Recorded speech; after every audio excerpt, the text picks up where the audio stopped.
bienvenue dans votre tranche d'animation 911. 911, un programme en exclusivité sur la radio-télévision La Vérité qui libère. Et ben voilà, moi c'est Michaela Toba, maman précieuse, je ne suis pas seule. Comme d'hab, je suis accompagnée de la grande équipe technique. En tout cas, du côté de la baie vitrée, il y a Simart et puis ce Tumanga, les mignons beaux, les mignons garçons. En tout cas, c'est lui qui assume de ce côté-là. Derrière nos caméras, 1500 caméras, il y a Fils, c'est vrai, en tout cas, moi, l'amour, belé. Bonjour à Fils. Pourquoi pas aussi dire un grand bonjour à tous les archives de la RTVL, à commencer par mon boss, le patron de l'air patron, le big boss, voilà, monsieur Emmanuel Dodi, qui est le promoteur de la RTVL, sans oublier le PCA, monsieur Protocha, le DG Willy Mafoud, ainsi que madame Sophia, madame la DGA, voilà. Coucou à vous, à tous nos fans de partout, les Kinshasa, Congo Brazzaville, Kisantou, Manzangungu, Tobosani Binoteba, la Malukuto, la Bino Maëlete. Voilà, sur ce, comme vous le savez, notre tranche d'animation matinale, voilà, a plusieurs rubriques. Oui, il y a la rubrique Bélé. Je ne suis pas seule et je ne serai jamais seule. Je suis avec Priska Yando, bien, femme à la pochoco. Malheureusement, Azane Abatou. Yo sa buda bobinga binga na bo na Priska ane ya batu na bo danga Priska. Bonjour Priska. Bonjour Michaela Toba, bonjour à tous nos téléspectateurs. Je suis très heureuse de partager le plateau avec toi. Je suis vraiment heureuse. Voilà, merci beaucoup Yando bien ma concert de luxe. Voilà, sur ce nous voulons dire merci à Dieu. Pourquoi dire merci à Dieu? Celui-là nous prête les souffles de vie, la bonne santé, voilà, à Pessibiso Mana, à Pessibiso Misala. Tolali toute la nuit, au Bossan toute deux fois, en nom de responsabilités assumées sur ces. Pourquoi pas le Dieu merci, il restera toujours redevable le Dieu le Père. Voilà, et aussi question de permettre à ceux-là qui n'ont pas eu le temps de prier ce matin, qu'ils puissent prier via cette chanson que Réal va nous balancer. Moi j'aime tellement Nzemouya passer Henri papa moulage et donc dans la combo moroté na rien la pierre musala tala matu molé bandira les bandel et la combo moroté et les qui comme encore esmasia na ba combo nyoso awana c'est eza na combo mokoté car la Bible nous dit tout genou fléchi devant le roi des rois yope olamuki à bonne santé en sécurité au bimi aux ondes et tout ils ont ramassé na bisoté c'est seulement sa grâce et sa miséricorde à accompagner Kabiso du jour au lendemain. Mesdames et messieurs, restez toujours redevables à notre Dieu le Père. Voilà. Nous passons du côté de la réalisation qui nous balance un élément de pasteur Henri Papa Moulaja. Ils ont la commemorité et l'équipe Combo na Koloé Soumassia. On se retrouve après cet élément en play.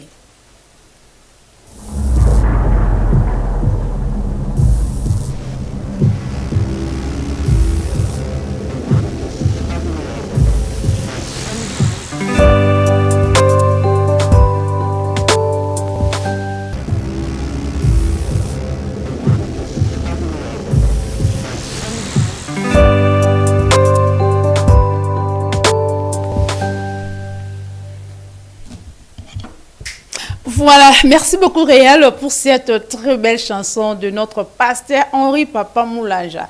Pour na likamunanga nzamba lola ngamo na kokokate. Likama bampiaka ngamo na kokokate. Voilà, sur ce je la dédie cette chanson à tous les affranchis de partout. Là, je commence directement au collège pastoral par les gardiens du temple, l'apôtre Paul Toucha, pasteur Sekaniel Gédéon Chamala, pasteur Bob, il y a pasteur Désiré Maoussa, pasteur, en tout cas, Bozaï Béla Binofo, Papa Ilunga, je vous aime beaucoup. Voilà, merci beaucoup. Pourquoi pas aussi penser à tous les fidèles, Maman Jean Simine, Maman Micheline, Chouala, en tout cas, je vous aime de tout mon cœur. Je l'ai dédié ça à tous nos fans de partout qui sont branchés et scotchés en scénette pour mon fiscal. Pour n'aller comme Nanganzambalo, la Kokate. Trop misa été ton PC matin noté vraiment ta yo ya novia de moi vraiment parce que je te dis Michaela ce matin même je suis arrivée et après je suis sortie quand moi je descendais aux matin j'ai vu un accident lié ça les makalibo sur chaîne biso. Ah bon? Oui, deux motards. Nathan Wawa. Et ses papas l'avaient déjà fermé les yeux. C'était vraiment un accident. Il y a la grave. Jeep, il y a une grande vitesse. Moto et outil de l'autre côté en face. Donc, il y a mais le moteur, on a préféré alors le papa l'a mis ses mains sur la tête pour dire que c'est fini pour moi. Ce qui nous a permettre que ma baisse, ce qui ma baisse c'est parce que Dieu n'a pas voulu cela. Alors dans des cas comme ça, il faut toujours bénir les seigneurs parce que dans ma case comme le dit la chanson, nous ne pouvons rien faire si ce n'est que par la grâce de Dieu. Merci beaucoup, puisque nous ne pouvons rien faire. Voilà. Je vous rappelle, votre tranche d'animation 9-11 dans son ossature, il y a plusieurs rubriques comme les éphémérides, la météo, il y a aussi le pain quotidien, la découverte, il y a aussi l'actualité politique. Voilà, sur ça, on va prendre notre éphéméride de ce matin. Qu'est-ce que nous dit dans ce date d'ici août 2026? Le 6 août.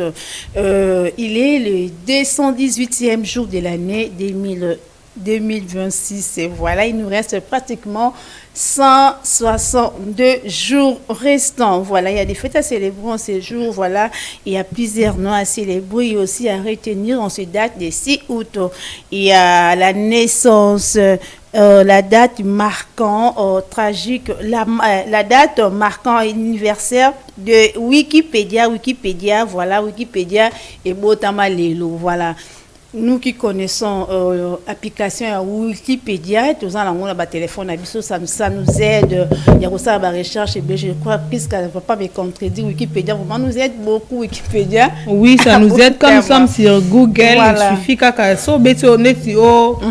vérifier information, quelque chose sur Google, tu verras en bas, c'est noté Wikipédia. Pour la mémoire, ils ont rappelé source, au monde en moutou, à commis, à jouer leur mort en internet et source nango pour travailler ma plagiaté à ma commune Wikipédia parce qu'il y a des sources, il y a information et permettre à travail. Voilà, merci beaucoup. Il y a aussi des grands événements historiques comme en 1825, en cette date d'ici août, il y avait l'indépendance de la Bolivie. Bolivie aussi en 1945, une bombe atomique nommée l'Hiroshima était bombardée en Amérique. On se date d'ici août 1945. Voilà, mesdames et messieurs, sur ce, il n'y a pas de nom à célébrer en ce date, je ne sais pas pourquoi. Ah oui, il y a le Diane et Jocelyne.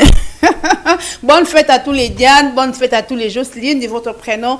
En tout cas, je ne sais pas, vous nous captez ce net moment, je vous souhaite bonne fête. Puisque Diane, Tena, Jocelyne, Babota Malelo. Non, on a dit Diane. Prénom, on a célébré les lots en fait. Voilà, je ne connais pas Diane, mais je connais Jocelyne. Jocelyne est Bélé, Jocelyne Babala, Jocelyne Sidiki, Jocelyne Sidiki Lubamba, tu bien Jos. Jocelyne comment Jos. Bonne fête de prénom à vous. Je pense que c'est ça. Voilà, merci beaucoup. En tout cas, j'en profite aussi pour souhaiter bonne fête de prénom à Madame Diane Kabouika depuis CMK. Il y a une commune, Madame Diane Kabouika. Bonne fête de prénom à vous aussi, à Jocelyne. Les noms me manquent. En tout cas, je ne connais pas votre nom au grand complet. Jocelyne. En tout cas, je vous souhaite bonne fête de prénom. Voilà, sur ce, nous voulons retourner du côté de la réalisation, une petite transition pour comprendre la météo avec Priska et Andou Beto et Batolam qui n'attend journal qui est né tu habites Mbouli Robet, on ne sait pas, il y a des nuages, on ne sait pas, tu habites Clémé dans la Tréfond, on ne sait pas, mais avec Priska Andou, on va découvrir la météo de ce matin. Voilà, réel, je vous remets l'antenne.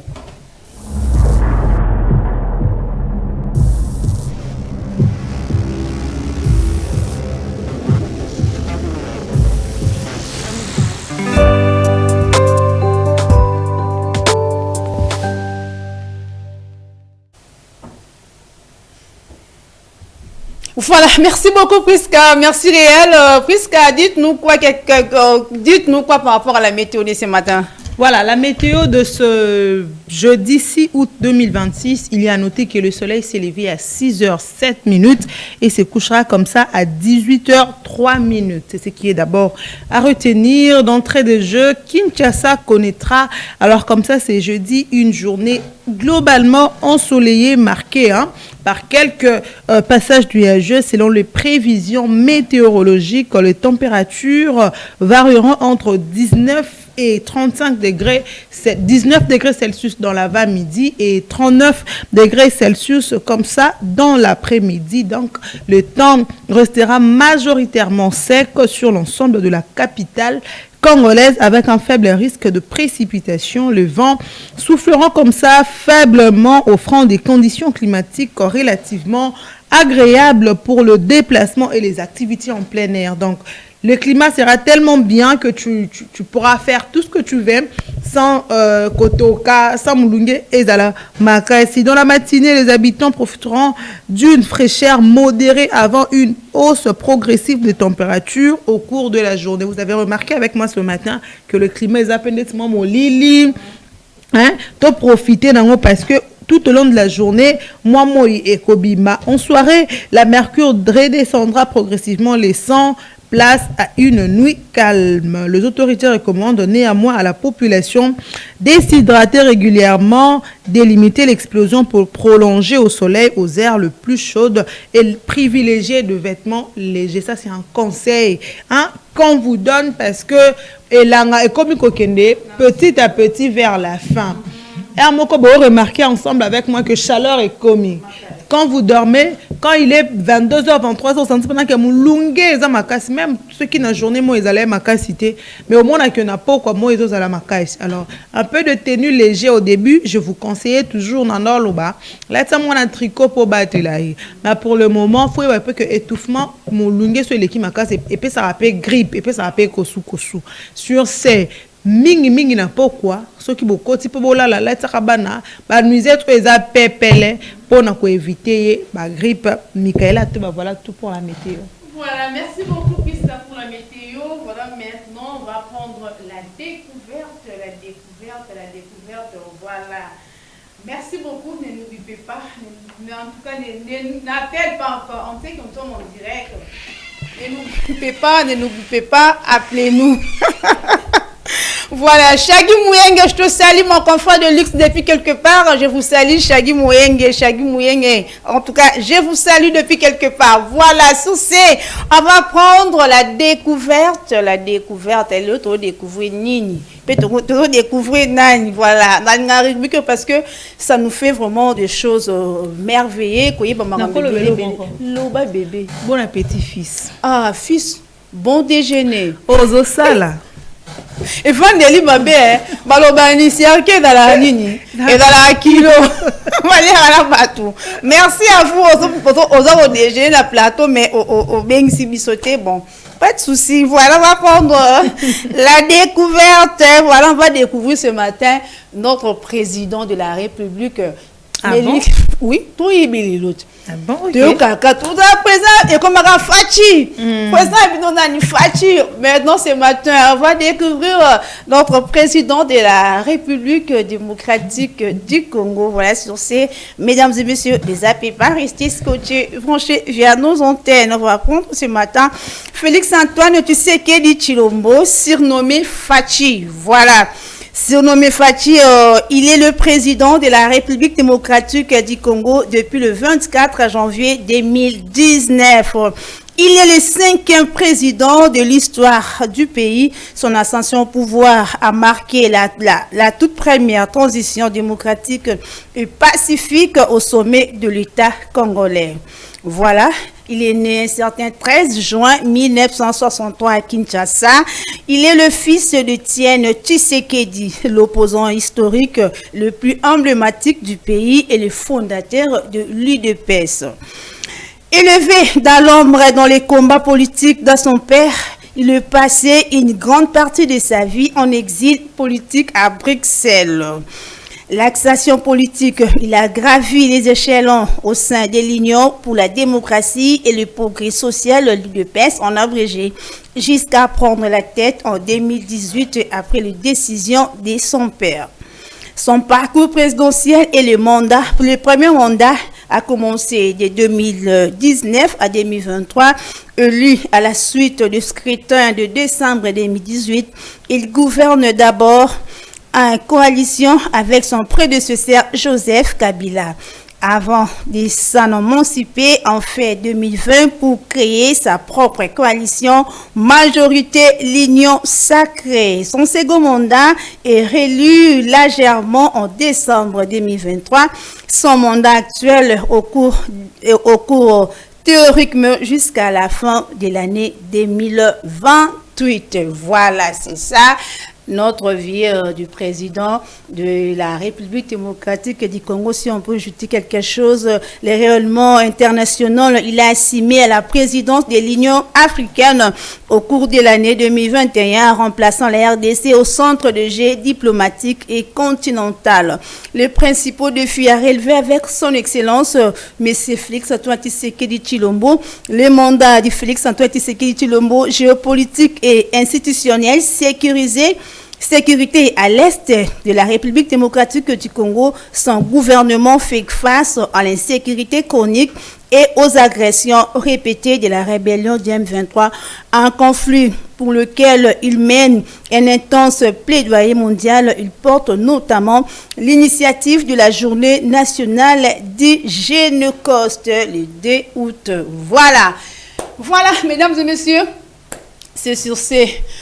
Nous fermons notre rubrique de la découverte. Maintenant, on va prendre ce matin le pain quotidien qui sera donné par sa grandeur, le prophète messager Emmanuel Dodi, l'homme de ses faits, l'homme des zéro manquillona, en tout cas l'homme qui a amené la délivrance totale et parfaite. Là-bas, tout ça, en tout cas, bonne manière, savoir vivre dans la société, dans la famille, dans l'église. Il est le chef spirituel de l'église universelle pentecôtiste et charismatique, le ministère des affranchis. Nous retournons du côté de la réalisation qui nous balance le pain quotidien avec le grand sacrificateur, le prophète messager Emmanuel Dodi. Play.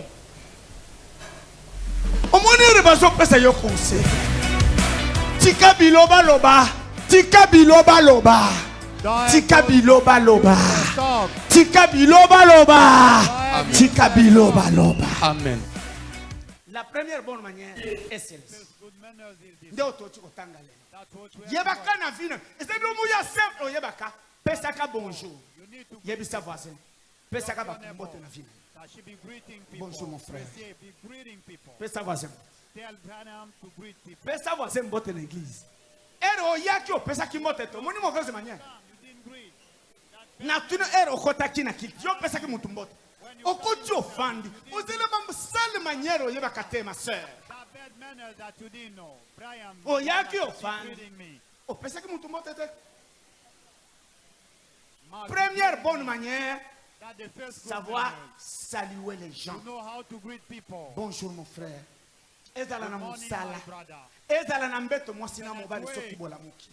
Saluez-vous les uns les autres. Saluez. Oh, Bible tranchée. Si vous saluez que c'est qui vous salue, quoi d'extra? En d'autres termes, ça même un boto voisin à l'obisa kayote. Bah, tu veux même poli, hein? Comment on a un ministre impoli? Il croit que être ministre, ce n'est pas saluer les gens. Au moins, il bagarre de Bango. Bango bagarre de la bisoté. Bango est la bagarre de Moussala. Qui ministre ici, rarement mon ministre ici, là, tu as bagarre. C'est pas Koutaka. Ils sont la bagarre avant tout comme un ministre. Ce qui l'oblige, Fati a nommé Ngaï. Koutakinga déjà la bagarre. Vous êtes d'accord? Même si tu es directeur. Statut na yo. Your status. Ils ont interdit yo pesa batumbo tete. Forbid you to greet people. Et d'ailleurs, ils ont même bassesse. Lorsqu'on commis directeur, on commis un mongo ebele, on commis mouton pèse un mongo, vous terrorisez les charismes. Vous êtes des escrocs. Le charisme n'est pas dans ça. Ça, c'est une salle. Quel charisme? What charisme? Quel charisme? What charisme? Le charisme est bakinois, mais toi bakinois est bêta. Les Quinois ont une instabilité psychique, une dépression, j'ai l'impression. Donc, au fandi, un hypocrite à Vimbani, Kazara charisme. An hypocrite, show up. Oh no, that charisme, no, no. Bon, na commis directeur. So I become Bonjour, manager. DG. Good morning, Bien director. aimé, c'est grave. That's a big deal. Bonne manière. Good manners. Bonne manière. Good manners. I want to give the example. When people talking, good things. Bonjour mes frères. Good morning, my brother. You will see. Nazoya. Someone is coming, for example, fine. They are talking, greet me. C'est ça charisme. When is a sale? That's bad. Même en église. Even in this church. Maman ebele. Many. Maman bonjour. Good morning, mother. Maman bonjour. Good morning, mother. Vous avez un charisme. But you have no Et ça charisma. sale. That's bad manners. Les bonnes manières demandent le bonjour. You need to greet. Alléluia. Oh my God. Na yena ba para bomona. Ndenge twana ba para ya sale. Papa lingika mwana oyo apesaka. Kiba sisi me balukane. Makambo échangeaka. Mwana oyo qui n'a rien aujourd'hui, il peut l'emporter demain. Celui qui a quelque chose aujourd'hui, il peut tomber. Il n'y a que Dieu qui sait relever les gens à son temps. Alléluia. Personne ne maîtrise l'avenir. Il n'y a que Dieu qui connaît l'avenir et le devenir des hommes. Alléluia. Il n'y a que Dieu qui connaît l'avenir et le devenir. Ton futur et ce que tu seras dans ce futur-là. Oh, il est là, Zanamon. Moussa le kosi la paix. Amen. Moussa la paix, s'il y a baby, s'il y a moutou, et zongi na case de départ. C'est lui qui n'avait rien. Suki oza moboti, linga bana ndenge moko. Pesa bana mbote ndenge moko. Parce que baza bana na yo keba, oyebite mwana nini que je vais utiliser.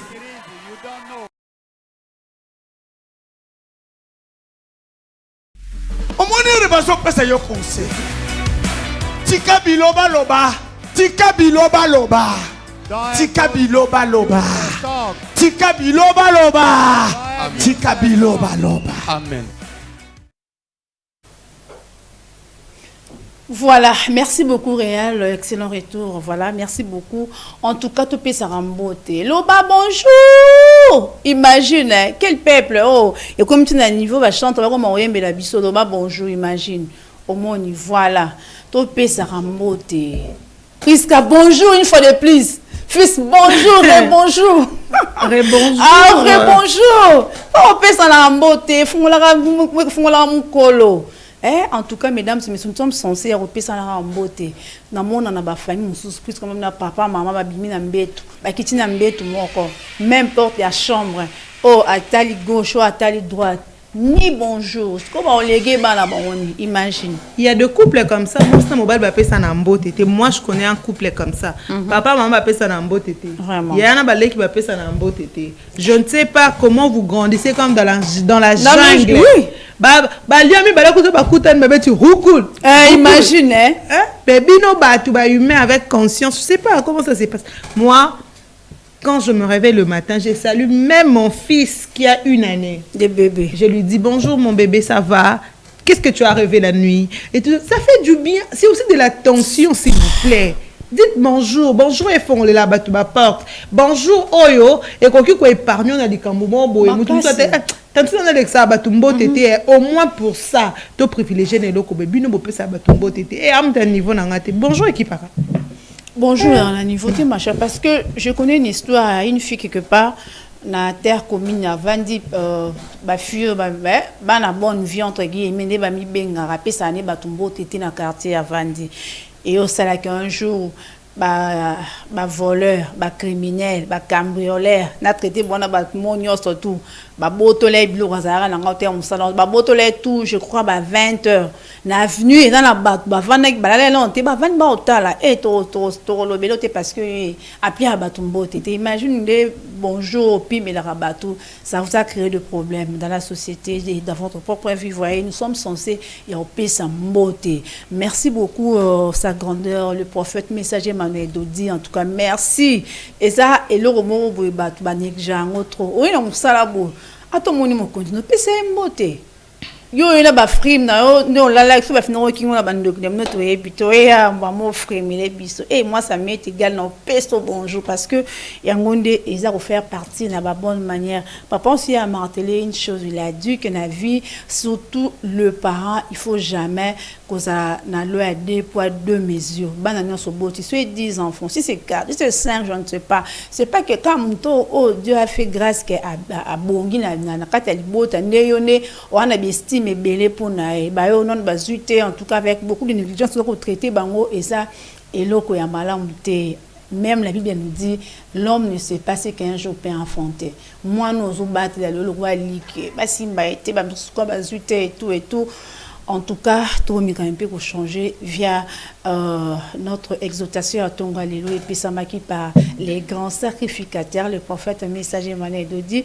Directement, je vous annonce le programme de l'Église universelle pentecôtiste charismatique. Demain déjà, tout ça n'a quitté à vendredi, tout ça vraiment dans le cadre d'Épiphanie déjà. Ah, boya, du ciel les prophètes, à Zobota, le 17 août. Na bien ici, délivrance au salam à naissance, boya. En tout cas, pour ne pas aller plus loin, je vous invite seulement demain de venir participer à l'Église universelle pentecôtiste et charismatique, le ministère des Affranchis. Nous sommes situés dans la commune de Lumété, 6e rue du quartier résidentiel, au numéro 817, l'avenue de la Révolution. Nous sommes dans le liquide marché, la DGI. Venez, venez, venez. Et vous ne serez pas déçus. Cette semaine est dirigée par le gardien du temple, l'apôtre Paul Tocha. Et vous ne serez pas déçus parce qu'il y a un enseignement de base. Au camp, on a mis la solo de base. Rejoignez-nous le dimanche, notre clôture est à Kilt, Bandarabon, le 8h30 à 11h30. Célébrez avec nous. Voilà. Merci beaucoup, mesdames et messieurs. Vous allez brancher. Voilà. Notre thématique est là. Toujours le bello nini. Vous voyez que tranche maintenant la biso. Hormis le sujet, il y a des thématiques. Avant toute actualité politique à faire presque à nos biens. Réel, s'il y a probabilité, mettez-nous notre thématique, téléspectateur Nabiso, bazwa quand même, bazwa idée, yeba, ni lobela, lelo. Voilà, on parle de quoi ce matin, puisque j'aimerais bien qu'il y ait annoncé Nabafan Nabiso. Qu'est-ce qu'on va parler ce matin à propos de notre thématique? Voilà, pour ce matin, nous allons parler de l'apprentissage du métier en RDC. Pour quel avenir? Et c'est important d'apprendre un métier. Quand nous apprenons un métier, ces métiers-là que nous apprenons, est-ce que notre gouvernement est bénéficié d'ango? En outre, est-ce que nous avons ici, en République démocratique du Congo, des entreprises qui soutiennent le jeune talent?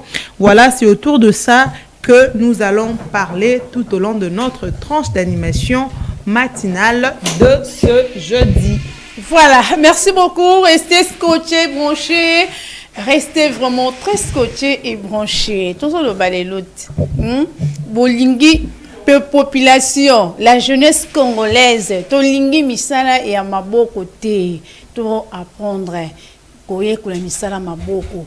Babina biso voilà, il n'y a pas de son métier, puis c'est que il n'y a pas de son métier, en tout cas, ça il faut le savoir. Il n'y a pas de son métier. Il y a pas de son métier. Je vous dis que Moussala Zo bizarre. Baza ba licencié na Kinshasa, ba sali ba master, ba doctorat à Kinshasa, na RDC, ba comme la poto kuno, mais comment on se rabime na ba morgue, imagine. Quand on s'est quitté, parce que Moussala, on faut boire au sang, ça va vous produire beaucoup d'argent, mais c'est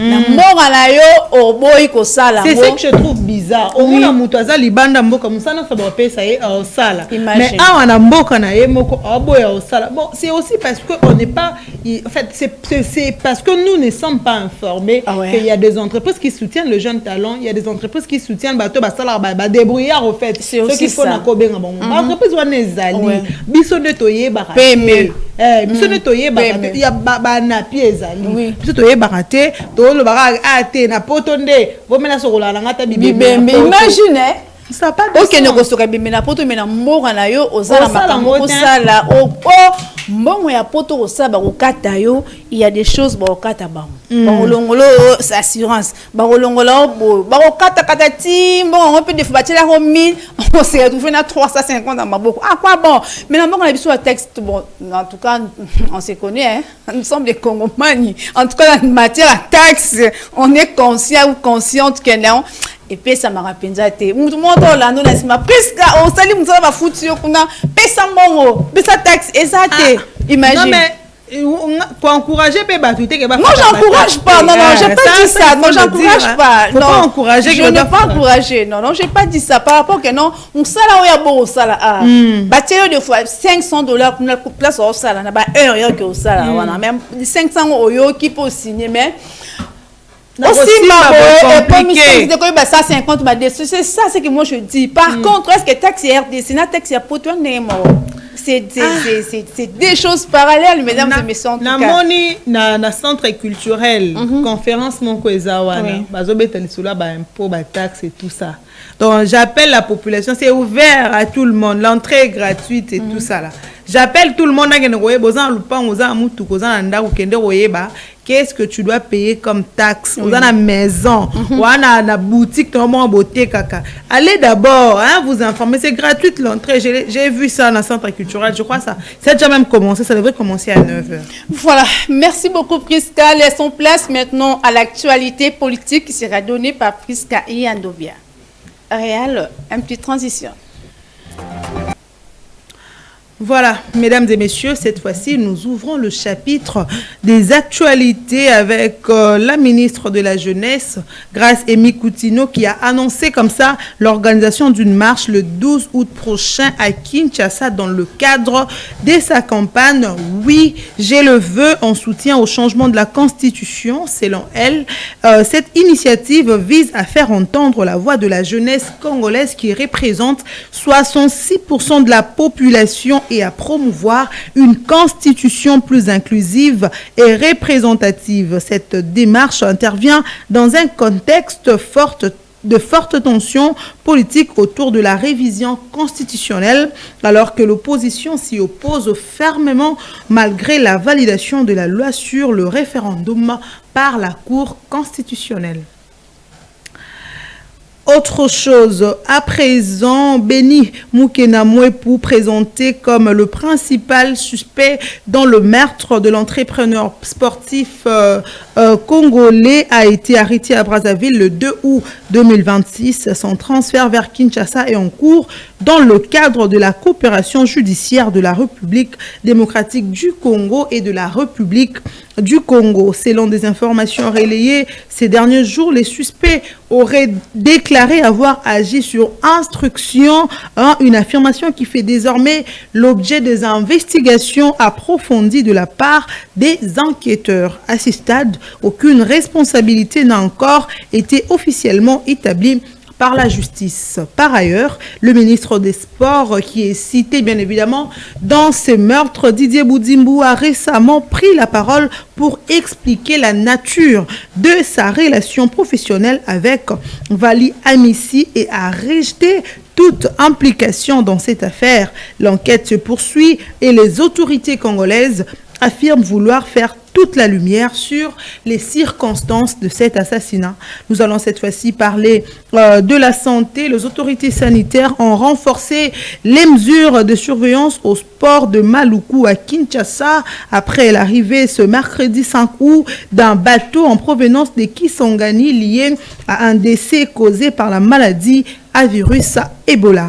transportant près de 200 passagers, l'embarcation a accosté sous haute surveillance avec l'appui de la force navale. Des dispositifs sanitaires ont été déployés afin de contrôler les voyageurs et d'isoler le cas suspect. L'Organisation mondiale de la santé, OMS, a également envoyé une équipe sur place pour soutenir les ministères de la Santé dans le préparatif d'une éventuelle riposte contre le virus Bundibugyo. Pendant ce temps, les autorités poursuivent la recherche de personnes ayant été en contact avec la victime décédée au bord du bateau parti de Kisangani. D'après le Centre des opérations des urgences de santé publique, la province de la Tchopo enregistre actuellement 7 cas confirmés d'Ebola, dont 5 décès. Aucun cas n'a toutefois été signalé au cours de dernières 24 heures. Voilà, c'en est fini pour les actualités, Michaela Atoba. Merci Prisca Ndobia pour l'actualité politique. Voilà, sur ce, mesdames et messieurs, appelez-nous, nous sommes en direct de la RTVL, composé seulement le plus 243 423 34 25 411, plus 243 34 25 411. Voilà, comme c'est écrit là-bas, nous sommes en direct de la RTVL. Voilà, sur ce matin, Tolo Belanini, l'apprentissage du métier en RDC, pour quel avenir? En tout cas, l'apprentissage des métiers de l'homme soignant africain, puisque Michaela, pardon, en parlant de l'apprentissage du métier, j'ai donné une information ici où je parle de la ministre de la Jeunesse, Azobeta Lissolo, oui, je le veux. Selon lui, Alobi Azaki a consulté les jeunes, il y a 26 provinces, et Toebisi, oui, Tolingi, changement à la constitution. Maman Grâce, sujet n'habitué à l'élo, le bel apprentissage. Donc, oui, nous le voulons, bien sûr, le jeune, mais nous voulons un soutien au talent. D'abord. Monsieur, oui, fini d'abord. Nous voulons d'abord un soutien au talent. Après, si quand on est capable, on est en marche à les 12 août. Tolingi ba conférence pour nous soutenir. Moutou a créé par exemple l'Okonaye.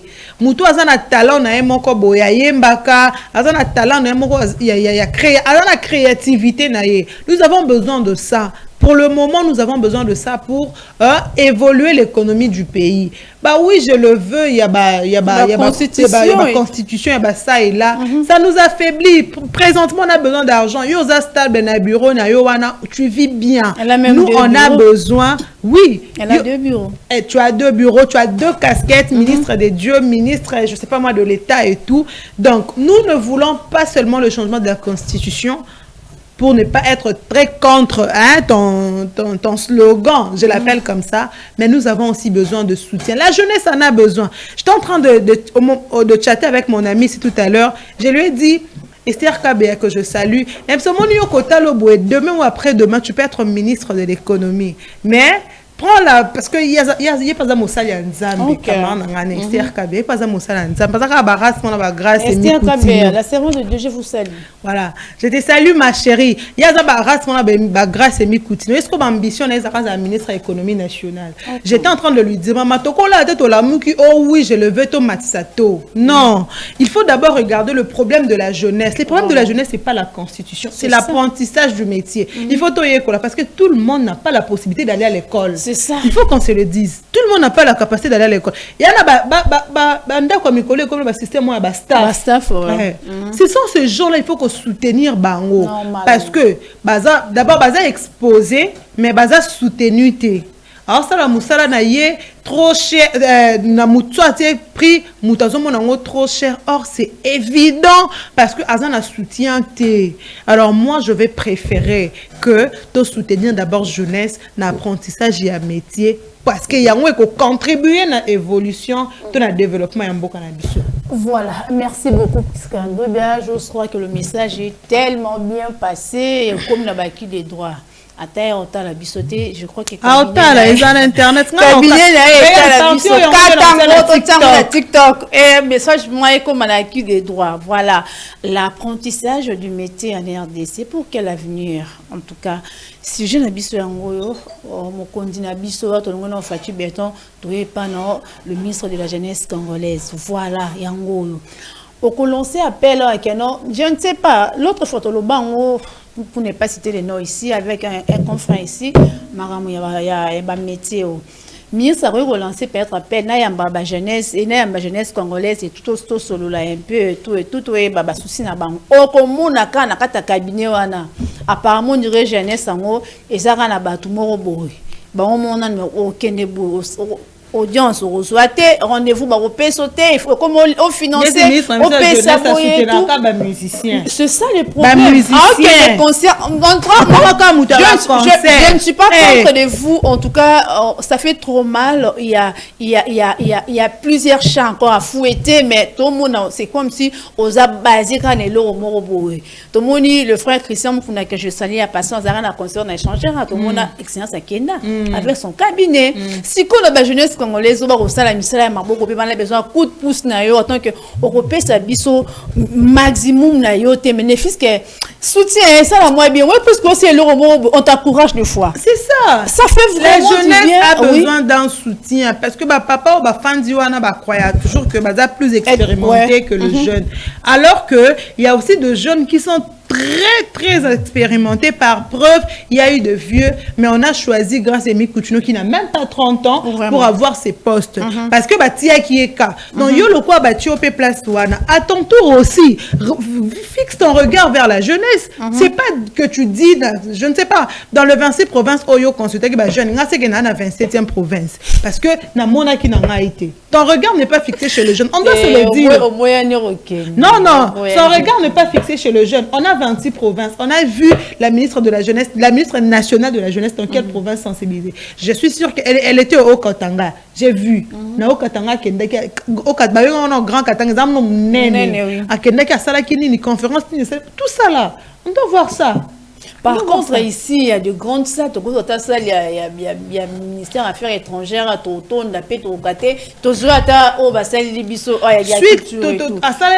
a consultation, village des opportunités. Je ne sais pas, village des opportunités, suite et anini. Il n'y a pas de suite. C'est ça aussi le problème. Voilà. Des idées non achevées. C'est toujours inachevé. Ça lit désordre, ça lit chevauchement. Hey.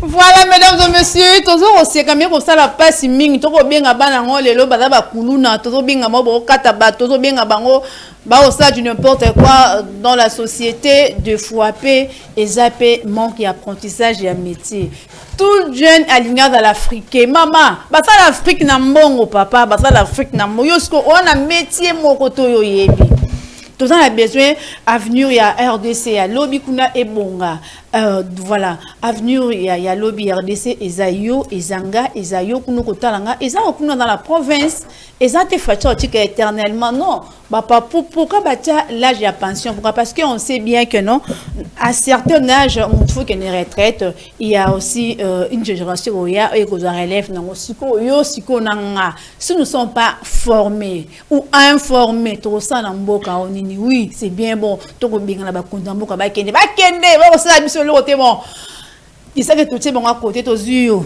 to fani sur la place ça la ça na ça et l'autre côté où est na banda na suka voilà c'est pas une chose à louer voilà sur ces je vous invite à royer le copie au ça là surtout tout ça la rati ya mboka na biso ba métier tellement ils a belé misala royer ko les a belé na mona ndeko moko auto ko ça la groupe électrogène il va fonctionner na carabinier na ou des palmes mon Dieu. Imagine. Et alors on repromouvoir sur le réseau toujours dans la toile. Et puis aujourd'hui tout le monde se débrouille. Attends, on a une area grave, on a facilité quand accéder sur le réseau. Après alors on a atteint un réseau. Et moi je me dis vous voyez ça parce que vous scrollez, c'est pas que vous faites na kana bureau tout ça. On a Canada déjà na bureau ya ministre mo ben kuti azota la théâtre à Bellevue. Donc pour dire que bah c'est ça rappelle tant que c'est divertir. C'est que veut dire vous aurez un peu scroller sur dans vos téléphones. Alors si vous tombez sur des vidéos comme ça, hein, quand même, il faut soutenir. Tu sais le gars a salé qui va léopard na biso tenu. Oui. Il a dit ses projets, il a commencé ça depuis 2020. Imagine. À côté ça kabalande la kaite ba etufake jusqu'à ce qu'il s'est décidé de partir vivre en Europe. Surtout à quel poto à côté ici projet va accepter. Imagine un peu. Après ils ont les sous la Kinshasa tout ça nini. Parce qu'au départ, il était congolais. Quand il était ici à Kinshasa. Quand il a amené son projet, il était congolais. Mais, bon, soutenir qui était. Tant qu'il y a poto, bon, mon esco grave, bolobio, le quoi, zo na poto, c'est que Maël Baki Sami, a commis franco-congolais. En tout cas, il y a beaucoup de choses à arranger. Et puis, cette maladie va de génération en génération. C'est ce qui fait mal. Au moins, bien plus que, surtout les Cambodgiens, il y a complexe aux annonces. Complexe. À l'étranger. Imagine. Joueur à Léopard, à Kinshasa, à minimiser, sous-estimer, dépaysé et tout. À Kenera, na poto, comme pro. Imagine, il faut qu'il en tout cas, la sélection, il faut battre ma pro. Imagine, c'est quoi le même personnage à Kinshasa, na biso, à Betina biso, tant que kuna na Liban, Tomoni qui a pro, en tout cas, tout souffrir d'un complexe c'est pas bien, ce n'est pas vraiment gentil, mesdames et messieurs. Sur ce, je vous annonce, nous serons passés dans ce plateau, tout le temps, on avait invité la bisopi babilenge au bisoto luki bango pour ba kolobila pe makambo parce que le coup est mambo est concerné quand la jeunesse congolaise et on a tout consulté bango ba expliquer biso ba makambo et tambola comment bandeko ba okataka bato ndeko mso avandi ebi tant ba sous-estima cordonnerie ezana bato msusu balela ngombongo pe balela ngombongo tilelo ezana kwa Coco Chanel tu ne pas citer makambo belé otanga ba komba libanga pe na zwana ngelo na suka to moka DG kuna atenga bouton olia mo Coco Chanel. Voilà, et mon papa Griff bazar na ba osala imagine le même chose si papa Griff a ça na Kinshasa. Des fois l'excellence ba ole kango. Ba boss ba ole ka. Ton a confiance na été mais on a confiance. Et où ta chobori mo Chine, chobori mo uti Chine awa. Ba teka fa marque mo ya chinois nda salia. Ba komi kutu Zara ti ba komi Zaba.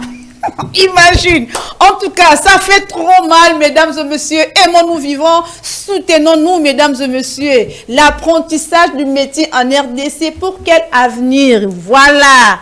Mesdames et messieurs, soufflons un peu avec cet élément que Réal va nous balancer et on se retrouve après toye bananyo toyambi bandeko ba melibisonini ba rolobela bisonini c'est bango baza même avis qu'un abisso c'est pas le contraire un abisso ça n'engage que eux. Merci beaucoup, on se retrouve après cet élément que Réal nous propose. Play. Toujours continuer toujours par toi Kevin en mot tebele bani non on musala utinde salima kitoko. Donc, il n'y a pas à dire, il n'y a pas. Toujours continuer toujours par toi Kevin. En mot tebele bani non on savait utinde salima kitoko. Donc, il n'y a pas à dire, il n'y a pas. Toujours continuer toujours par toi Kevin. En mot tebele bani non on savait utinde salima kitoko.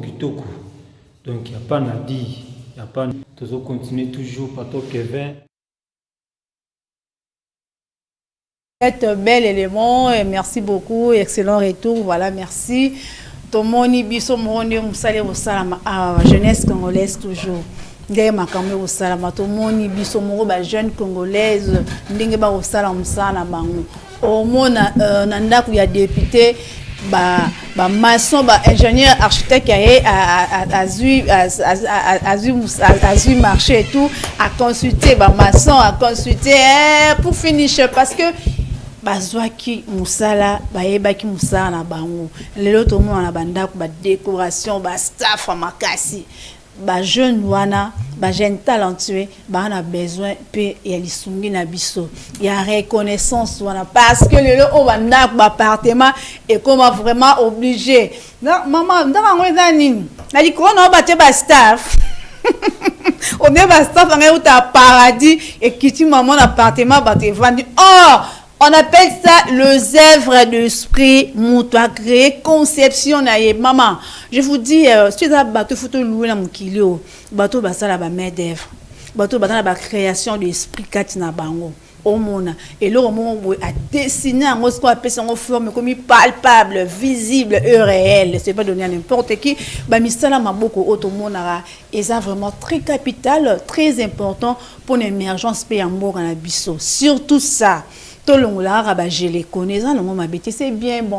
Moi, je me rappelle une fois, il y avait un monsieur là au Portugal à former Rabisso dans une formation, en tout cas, et qui m'a écouté la formation, mais là, l'objet, à ABC Bisso Babi, bateau babé, expert en quelle langue? Oh, je suis expert en ça, l'anglais est bien. Bah, ça la même pas doctorat, bah, ça la même pas licence, bah, ça la montée. Asa focus à se former les locaux, or les lots, ce qui par exemple, Biso, to PC, honneur et belé, il est expert en mathématiques. Il est expert en technologie, voilà. Il a vraiment focus à 6 licences, non. Il a pris de formation pour se former. Elle a fait des comptes sur ce aussi, mesdames et messieurs, dans notre pays, Tozapé, na makam olelo, il peut faire avancer biso na émergence RDC, tout le monde, madame Mami Asela biso, robot roulage. Imagine, roulage à Rosa à diarrhée na poste avant Kalibumwele qui est en sali diarrhée. Ben robot roulage antikala ayo anzalate alembarate depuis qu'il est là. A tellement de robot roulage non ça ne musa ya circulation. Voilà, baza bato yo ba o mériter bongo ba éloge belé. Voilà sur ces mesdames et messieurs, je ne suis pas seule comme je disais tantôt, je vous présente de gauche à droite nos invités qui nous ont visités ce matin. Je commence pour moi j'aime beaucoup commencer avec les dames. Hein. Bon bah respect dans maman et respect dans toi paix sa vie. Bonjour madame. Bonjour. Bonnes autres. Bien. Wa kitoko ba biso da kitoko. Oui, merci.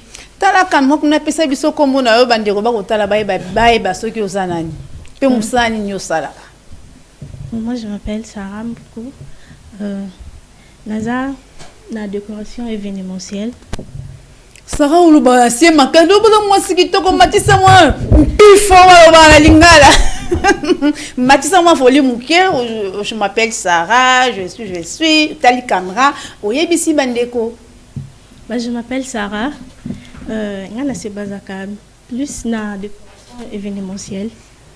D'accord. Elle s'appelle Sarah. Sarah qui Sarah Sarah Toba Baza, je salue à ça. Sarah Toba moi c'est à taille. Voilà la cadette de la famille à Toba. Sarah Toba, salut.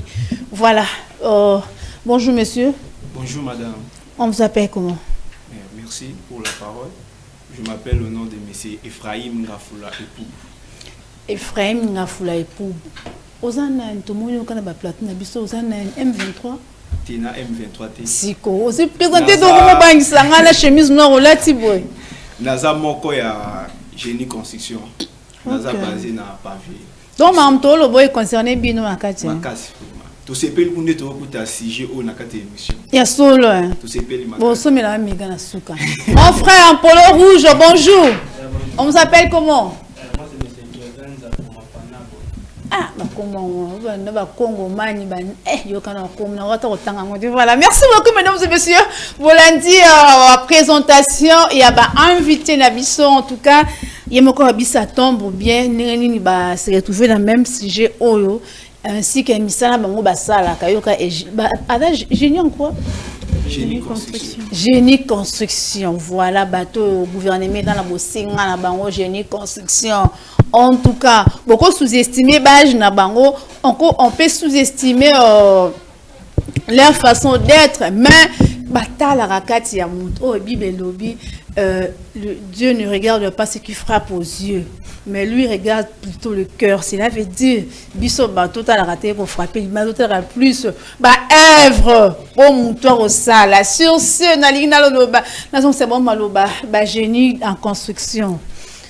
Bon, bandaka nini eloko wana ka toyebi ke moi nous sommes en beauté na famille maman dans la besoin il faut que ma fille devienne avocate, il faut que mon enfant là soit médecin, il faut que mon enfant là soit ceci si ko yo si bitumaka ka boyi les oa ki yo boyi na o sala médecine o boyi na o sala ki avocat et tout o boyi na yo o linkaka au sala musa ingénieur construction il est mataka. Bon merci Nautica tous à cordon. Ah cordon que ça peut ça cordon maloba voilà bon cordon na t-shirt 5 cordon mon compte na kauki Cordon, merci beaucoup les grands cordons en tout cas. Réponds-nous par rapport à cette question que je viens de poser ici. Nous et pour ça cordon à Zoalikan ici, il y a ça la génie construction parce que il y a tant de métiers à faire, il y a tant de choses à faire dans la société, dans les études mais au bon on a munganga. Au tout barabiso batonga, au perabiso et tout au boy mais au poni au sala métier il y a génie construction. Ouais, sinon merci pour la parole. Moi quand on a le visionnaire il y a groupe au combo il y a génie construction. Bah vision on a yakinga na bolinga mboka mboka. Na bolinga mboka. Bombo on est pécioni bano si bolingo non. Et le côté yango ne tolo ka soutien mboka pas soutenir biso na obiso to apporter na mboka. Tala bango ba talo kuna bango le o sala mboka. Tala bango caméra na moi tala bango. Ouais sinon idée ya kosa la groupe génie construction yakinga en fonction ya milieu tozalaki na contre na biso ya Kimwenza. Bah jeune bazaki beaucoup plus basé na ba fertilité. Oh, si je comprends beaucoup de Kimwenza. Ouais, Kimwenza. OK. Les gens sont beaucoup plus basés sur la fertilité, comme la badiamba. Donc, pour les jeunes, pour les moussa des arabes, pour le jardin, comme les mamans banga, nous sommes à Tangi, moussa les êtres dans souka se retrouver à comme diamber. Diamber de l'oni. Comme la diamba. Ah, comme la diamba, bien à la diamba diamber. OK. Ah, go qui n'a pas si. Sinon, comme on a bongo, et ça n'a pas passé ma casse. Ça n'a pas passé ma casse. Et pour ça, on a un centre de formation qui a quelques métiers. Après, on a pensé que ça, le groupe Moro 5 jeunes, surtout conformé bango, tout ça, l'initiative autobien na combo ya génie construction. Avec ceux qui marchaient, nous avons des jeunes qui sont formés, tout qui est sur le terrain, mais il y a des gens qui sont na bango. D'accord, là, nous avons bien sûr, nous avons bien sûr quand même l'équipe. C'est un bon macaque, voilà, merci beaucoup Cordon en tout cas. Ndendeko alobis a bâtiment historique na muke baza bana ya Kimwenza. Atali environnement ya vandi o ela ko régner plus ça jardinage, je crois si je m'abuse pas. En tout cas, ça la jardin, ça la cultiver et tout mais étant que grand voyant à moni de loin yo mon encore pembeni yo monika je tanga moto wana créer l'ipati yo soit moni de loin à boyi ko sala musala lokola bande ko surtout il est resté focus na objectif mususu azwa ki liboso ya ko sala ba apprentissage de métier au lelopé estungi à sala staff nae ce que je mets à notre métier ici à se former, mais à ceux qui sont a été. Il n'est pas égoïste, mesdames et messieurs. Il est vraiment sincère de lui. À ceux qui s'y formation a été payé, à créer groupe naïe. Pona, à faire éveiller conscience. Il y a un secteur qui moindre, va penser kakate, na ce qui concerne ma agriculture, mais il y a na ma sous son animé, on voit la nouveauté. Il y a sika na secteur na bango cordon. Et ça là qui on dit les bandits na moto banda qui banda net ni banda ngo kana sengo maman bandi na se former maman pour yebi o epé au sensibiliser la jeune pe banda lelo dans cet établissement là recruter tout bandi ko ba epé les gars boni bah quand on est bandi l'union c'est ça facilité et là qui vraiment facilité surtout ba to bandi melayo na âge yo zanango et là qui l'on qui facilité premièrement na dans étudiant na INVT Bengalina na LD sortant. OK ouais Kozonga, tant on a vu vision wana ya ko kino apprendre ba métier mususu pour na former bande mususu mingi bandimena ki biso tene bandele et bandele la qui vraiment très difficile ba bouloir tout ça ba vanti OK na yeba ki on ça la esika to bandi na esika o to ko koma et la qui facilité ya obanda les débits tant on a yokoli musala na yokoli ba métier on na ngena yokola kuluka ba mettre mususu ko se former na INPP na ba centre de formation et rénovation et travaux que je salue en passant tant on assiste ko yokola ba métier wana na banai na ba proche na ngai ba petit frère na ba camarade ozaki na bango na bani ko yokusa bango muke tant ba yo moi maîtrise ya ba biloko ngana yokolaki ne tout le monde a un peu de visibilité sur les réseaux premier marché to yokozwa to geti sur le terrain to travailler toujours une image de nous poster des deuxième personnes qui sont intéressées vous savez bien à bengi biso to qui se poster et par là c'est limité qui bon ka baki eza pe na bilo mosusu nga pe na yebite to esengeli nga pe fona bagisa lisusu ne na mega pe ko contacter ba technicien ba o baza ba expert na ba domaine mosusu lokwa électricité pavé carrelage tout comme ça na mega pe ko contacter bango tout ça la pina groupe ya ba jeune technicien chrétien. Ah, ils allaient à Bananzambe. Oui, ils allaient à Bananzambe. Parce que c'est ça. Non, ils sont là, batam kitoriate. Et je te questionne. C'est quand un mouvement qui a ça, mais la nette a donné à thé. Ah, c'est pas mon boss là. Ah oui, nae. Ah oui, mais tu comme ça. Ah oui, mais tu comme c'est chrétien. Yo bon, c'est musulman comme chrétien. Ah comme chrétien. Bon, c'est qui m'engage ça comme chrétien. Avec les Saint-Esprit comme chrétien. Merci beaucoup. Ouais. De beau vent. Ouais. Quand tu as ça l'initiative, on a un sabbat technicien ou bah expert dans le domaine nous surtout récupérer quelques licenciés en électricité. J'ai salué Michel Ndé qui est en passant, ingénieur Michel Ndé qui est en passant. Attends, pardon. Ou engager licencié dans la société non. Ouais, bah ça. Yo mon a comme licencié. Mais engager licencié. Bah ça est belé. Bravo, continue. Ouais, tant tu veux quoi engager quelques techniciens ou bah excellent dans le domaine à bango. Tu es au van na dobi ah tu comme ça mon groupe moi boy afin que tu travailler na niveau de contrôle de ça mais tu me peu ko élargir vision na biso travailler na niveau international tu sais pourquoi pas ce que tu diminue vraiment projet na biso mon soit vision na biso moko to kende pe musika mais tu vas nous partager vision la bande ko bandimi tu kaboli ba poste pour na ordre ya structure et qui est bien. Tu créer bureau quoi. Tu créer bureau si je peux aller. Tu kaboli ba poste afin que ceux qui marchent na carte ya bureau et tomber par exemple dans le domaine de l'électricité tu contacter ingénieur à travailler à plus pourcentage na biso ou etikali il pas à une équipe na ye. Tout le monde fonctionner bon, tout fonctionner bon. Après tu dois il kanisi ya ko sala forme ya ko pesa ba ya ko yokusa ba jeune musala donc créer centre de formation. Tu as créé centre de formation pour recruter les jeunes, il y a mon fou la supervision et qu'on pousse à sous ce qui moins de mais et comme il y a niveau ya mon fou la mobimba. Tu as ça l'appel, tu fais là qui centre de formation, bah image peut aller tu as recruter les jeunes à décoration événementielle de madame Sarah, Adam moko ya ba apprenante na biso na décoration événementielle. Tu as recruter les jeunes à décoration tasso, tu as recruter les jeunes à électricité bâtiment. Les gens qui sont intéressés par les parents qui inscrits dans la parents ont la possibilité de recrutement est ça la qui travaille vous avez groupe chrétien je ne sais pas les cannabis église au lancer appel que non tout ça recruter tout pour la jeune pour la formation de métier ouais sinon tous les gars dans l'église pas mal d'églises la média les caractères pourquoi tous les cas déjà le but est na RTNCD.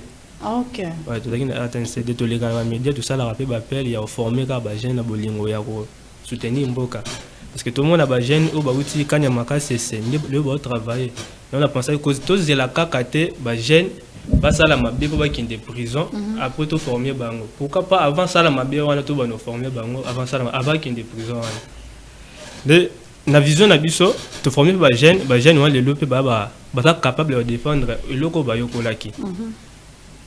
Voilà, merci beaucoup en tout cas. Et ça vraiment et là quoi il y a ko sepela nango il y a ko pousser bande ko ba kenni sous de l'avant par rapport à makamba osala. Cordon comme pekiminga soko rappeler nga comme na yo sous Kevin Zakoma. Voilà. En tout cas, via notre studio Tokolobela, l'apprentissage du métier en RDC, pour quel avenir? Est-ce que nous avons un solo ça on dit que apprentissage du métier, nakati amboka na biso et koki peut couper sa venir meilleur nakati RDC? Oui, c'est certain. Sûr et certain. Ouais. Mais bozara ni connu, bozani vu malheureusement, bon ça mais apparemment, le gouvernement dirait bibinoté, on dirait que vous allez vraiment soutenir, vous il faut peur sur la bino, c'est ça aussi les combles.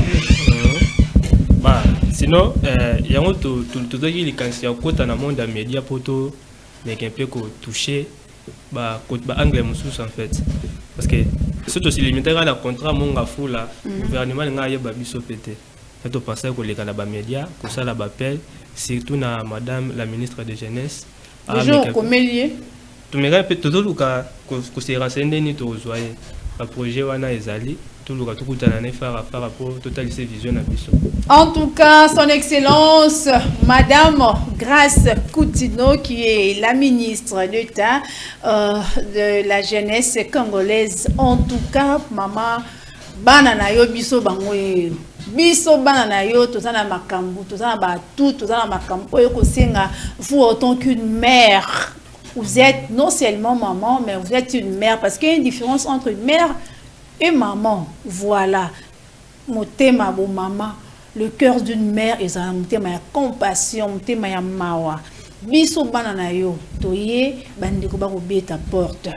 Ba ko senga lisuni. Ezambongo to ko pesa bango lobi que ba ko kende boom, ba ko kende ko so ba iPhone de to mona bandeko mususu anga na $1200, il préfère mieux au so ba iPhone atika même fille de lobi susu asenga mais okosunga bana o lelo to lobi kuna ba la fierté ya mboka na biso o ba la honneur ya Congo pe c'est continuellement et à perpétuité. Madame son excellence ministre Grace Coutinho toza besoin na bosenga bandeko baleli ba mona yo bino pe bosala na cabinet ya mokonzi botika ba kal esunga te gouvernement si la randeko ba olongola ope ba embanga na papa lwambo ba mingi esika yango lelo bati yo pembeni ganga nengo gangaka. Voilà si nous sommes dans la direction de cabinet ba longola ope lobby.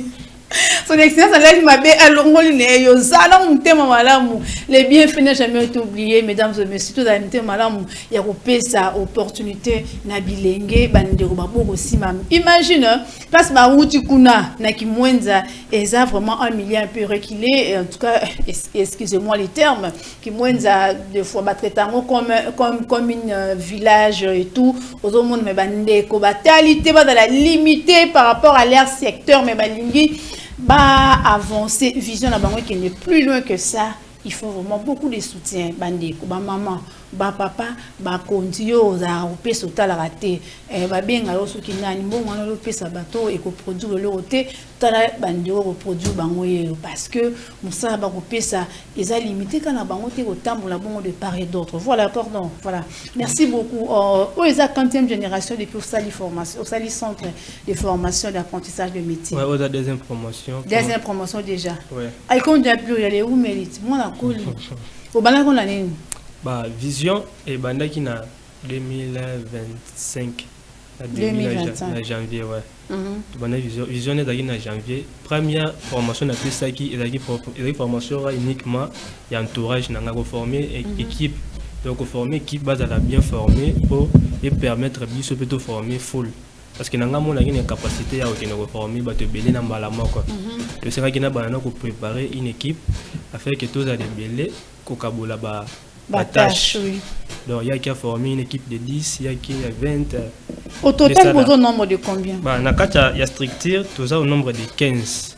Mais prenant na biso ba comme déjà au nombre de 25. Depuis mon bandit, il y a tellement soutien mon comme les binotés que musabo au sala au sa musa malamu et tout moi soutien exact. Bah soutien exact to débrouiller la biso moko na muke auto zo to bunda mais tout ça na à la hauteur de défendre œuvre na biso vraiment ndenge sengeli.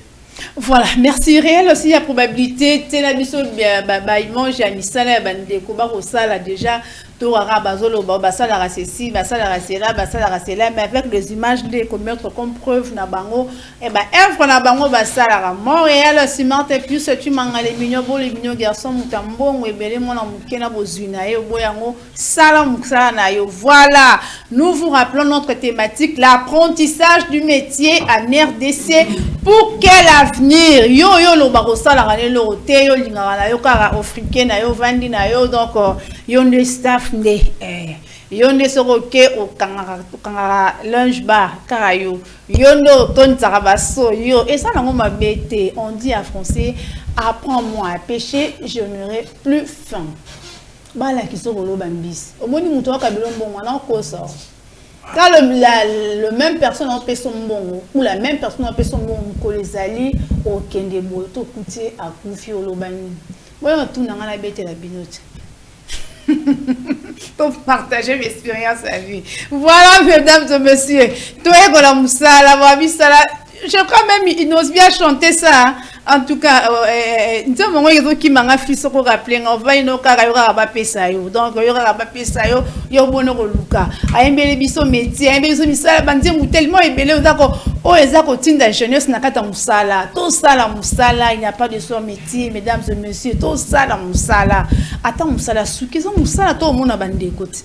Bah, écoute, la musala souki. Pour ne pas citer les noms ici, aux hommes a bandé, on est brossé à bamisa, tout le monde a bandé à réseaux sociaux. Musala m'a beaucoup. Musala bango ke bae banao bazali basalo baza siko yo lingi musala te au moins ni cop na ngo micro cop na ngo voilà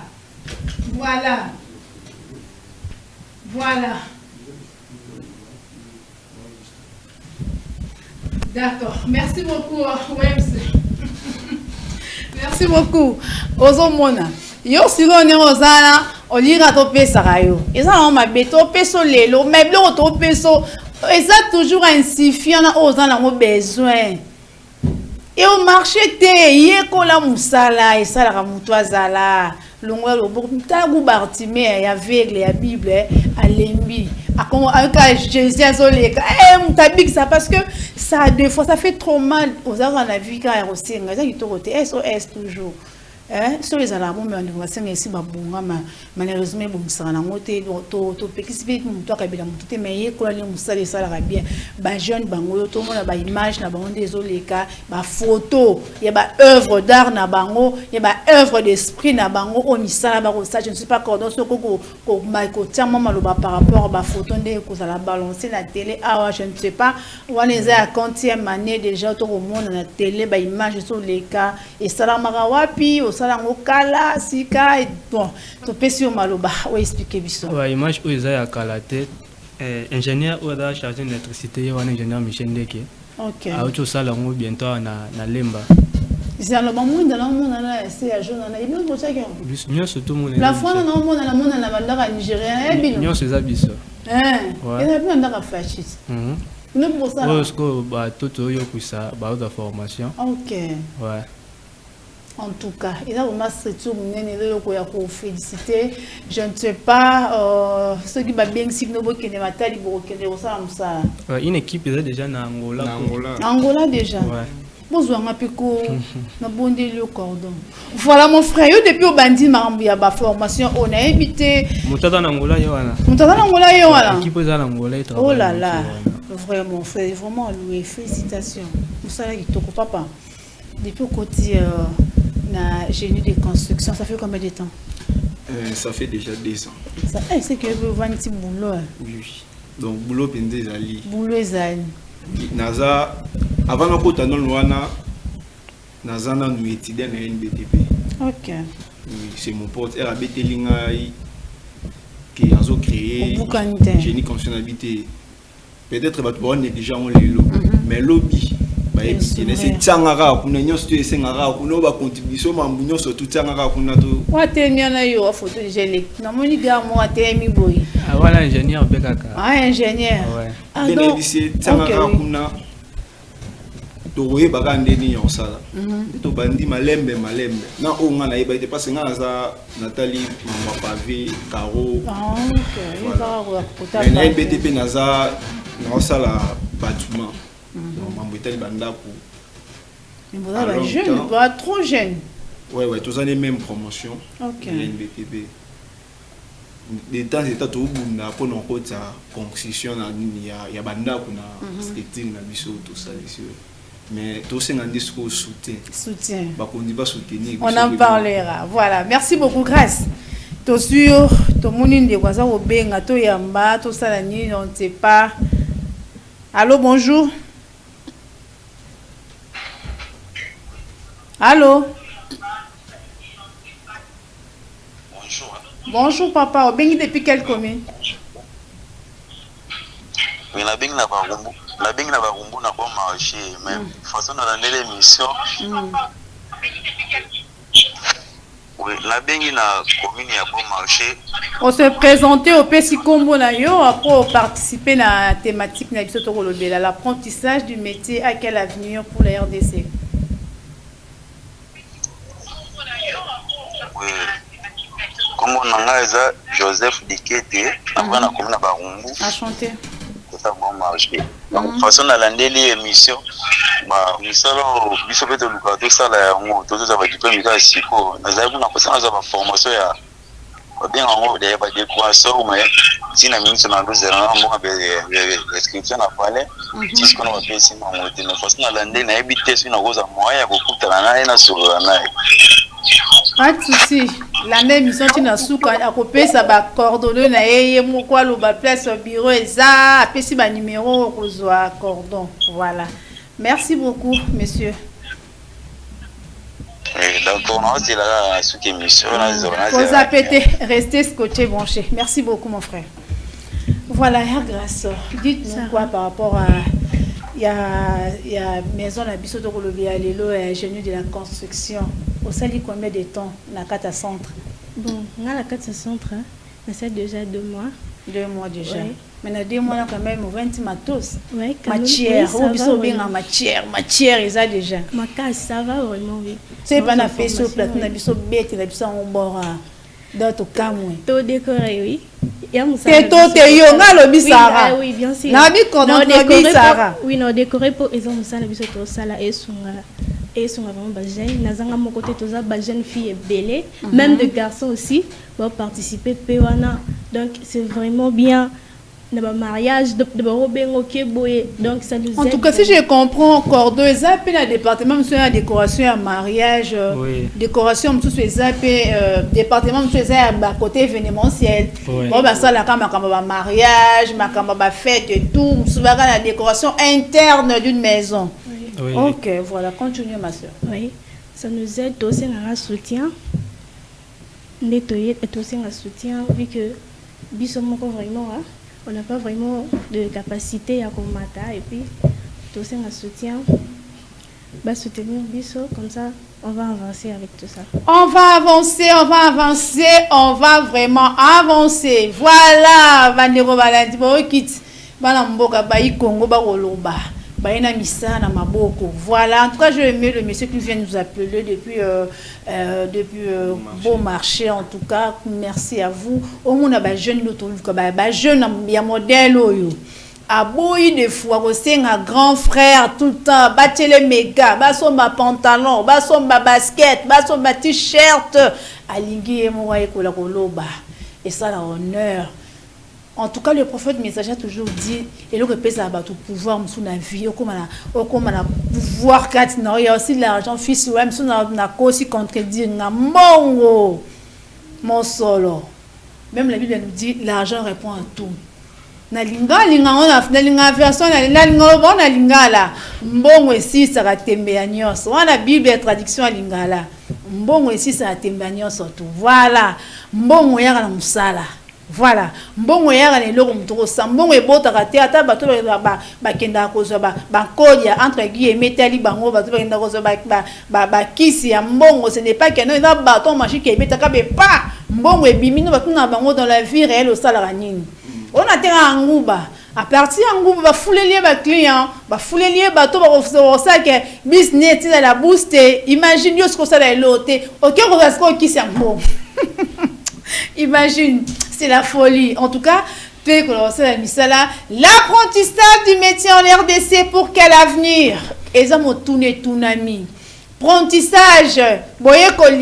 En tout cas, je vais faire une traduction. Boye koli, ya misala, ya maboko, na mboka, na engumba, République démocratique du Congo. Et ça, bongo, na motuya nini. En tout cas, il y a voilà. Je laisse ton côté la biso na ndaku to oseka mais toi na posa ya musala mon boulot na komona yango je ne sais pas mon boulot voilà moi bon en tout cas coup de chapeau à vous Inosbi en tout cas na ba belle composition salara mon boulot baninga boulot na bango na décoration moninga boulot na eza cordonnerie moninga boulot na eza kota même vernis le so ke kota vernis des fois futa au permanent combien $15 parce que ayekoli musala aussi longtemps ndeko akoluka musala akosala rabatu en 15 jours à convier Moutou. En aucun jour, à quoi vouloir via Moutou. Non, parce que mon aïebi comme va le caca. Yo siko ligne en auto, lui kotara, ola takitoko. Ba bébé balanda, yo prenons une personne à bengi, to yambi ndeko. Allô, bonjour. Allô. Oui, bonjour. Bonjour, monsieur. Vous nous appelez depuis quelle commune? Pardon? En tout cas, apparemment, après ma connexion, au Bengi Bisso, depuis quelle commune on s'est présenté, Kombo Nayo, Nani, au participé la thématique na biso ya lelo, l'apprentissage du métier en RDC pour quel avenir? Monsieur Gladys, na bengi depuis commune ya Lemba. Monsieur Gladys, bana Lemba nyoso. Mbote na bino. Monsieur Gladys, pour la contribution au Binini via notre thématique autour de lelo sur la jeunesse congolaise. Ouais, na sepeli trop, na sepeli mingi baya wana nzamba sunga bango bakeli boso po na Congo ba jeune misbilo batika tout ça mi balé. L'église na ba parti politique. Mais maintenant, maïle boé, pour luka innovation, c'est déjà d'aller bon. Il a ça qui est à venir et comme moni ça moi muki même na 1%. Vraiment, merci beaucoup. Vous en tant que jeune aussi, moi conseil Zaropé ça na ba bilenge mi balito basi lokola yo ba o ba Rolanda biso me bazo opportunité te ya ko benga lokola yo. Ouais, bah ya ba na slogan mo baluba balabala. Balabala ils a des places ba na bunda kuluna, ils a place ba mi ibité ya ba inquiété. Biso donc to lambana tongo to sambela to senga nzamba pambola balabala po na bureau na biso. Donc ba jeune bo bima bo luka ya ba o ba sa ki coordonnerie ba teka ba mai ya ki l'acheter tété ezara que abo ya ndeko simba machete abo ya kokota na bandako. Donc ba jeune o tshaka maele nzamba osunga biso. To bi ba conjoncture mboka ndenge kendele mais manzambe kitaka et simba. Voilà, merci beaucoup. Merci Ndeko à Bengi Bisso depuis commune à Lemba. Totia maele ekosi makaka. En tout cas, balabala nde futaka. Et bango na tongo babimaka baki balabala nde place vieza. Yo tango bimaka balabala okenda kosala nini? Yo mo yebi question mark répond biso consciemment. Yo tango okenda balabala. Baninga baki cop. Yo sko cop no okenda. Okenda osambela nzambe. Pambola musana ngalo tina yibi. Di téléphone bakanga te. Ça fait trop mal, voilà, mesdames et messieurs. L'apprentissage du métier en RDC, pour quel avenir? Voilà, c'est ça notre thématique de ce matin. Nous sommes en direct de la radio-télévision La Vérité qui Libère, la RTVL en sigle. Nous sommes en direct. Appelez-nous à ce numéro qui est affiché au bas de vos postes téléviseurs, le plus 243 423 30 425 411. Yamba, benga toro yamba mobimba, co-participer et contribuer na si jeune abisso au Italie bilingue. Nous sommes jeunes, vous et moi nous sommes jeunes. En tout cas, on est censé ou nous sommes censés de relever le défi de la RDC. Ce que nos pères n'ont pas fait, nous, vous et moi, nous sommes capables de le faire. Voilà. Eli Kirel Sous. En tout cas, Papa Taboula et Père Sona Maemba, Kongo Nemboka, Kongo Mboka Bakoko. Alobi, na Mikoleroya, Congo, Bo, Mona Pamba, Lobby, et Kozala Congo, un très bon pays, un paradis terrestre. Voilà, en tout cas, on a dit ma prophétie, Papa Tikela Bisso, voilà, j'assume à ça, voilà. En tout cas, cordon. Donc, on va selon apprentissage à un métier au. Et comme il a pu lancer formation, il y a certaines jeunes qui détestent, puis ma compagne pas mal qui est dans mon appui. Il faut que jeune. Et comme il a pu déjà. Plusieurs fois. Puis il va réger. Ouais, belé vraiment. Ok, vous intéressez Batou, mais Batou va bien nous aventurer. Aventure. Ouais. Ah, en tout cas, Bandero va retourner la mort à Komel Bisso. Bonjour maman. Ezalingaï, maman Yvette depuis la commune de Makala. La lobby tunyela ngai formation ngo esalamaka ndenge nini pe ba futaka to ba futaka te maman Yvette. Restez branché aux réponses par cordon. On a bonne réponse maman Yvette.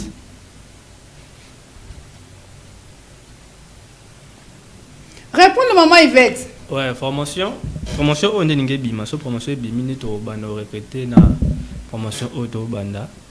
Tozo nga so après on peut sa date oyo prochaine formation yo banda. Pour l'instant, banda de pleine formation balimba bima.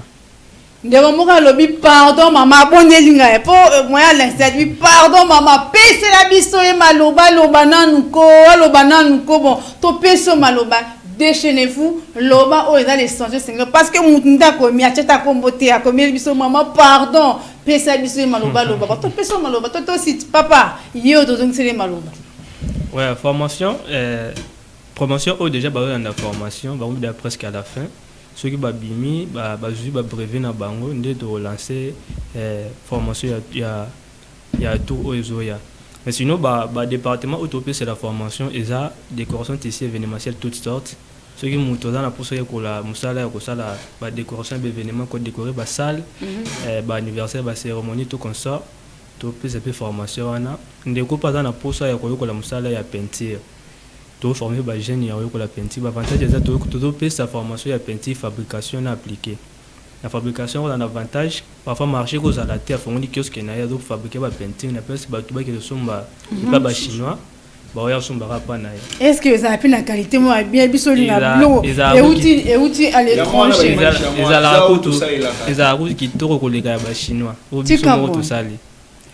Peinture au bino bosali eleki outil libanda. Ah wana balisa. Ba koma ko kondisa kantine ya mukia. Mutu mutandi make lo.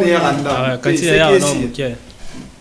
Ouais, il a un avantage belé. À part ça, tu peux faire formation de décoration en tasso. Donc jeune fille, jeune garçon, ba fille ba yo kola yango pe, ba garçon pe ba yo kola yango eza na mbongo ebele. Eza maramba sike ko kota na mbongo na biso, ba ara sike ko kota na mbongo na biso, na pour ça ko yeba nene basala la décoration en tasso. Tu peux faire formation na ba professeur ya qualité bazali. En dehors de ça, tu peux faire formation na électricité bâtiment. Ingénieur on a formé na Istamushetu. Aza à la hauteur et on peut sa formation en électricité bâtiment. De moment commis boy. Abi pardon maman tout n'ira mutuna oh vraiment. Ti bango basi sa formation. Eza musika bango contexte ba roya pe ko se former na centre na binoye mutakomi. Abo tara kombote.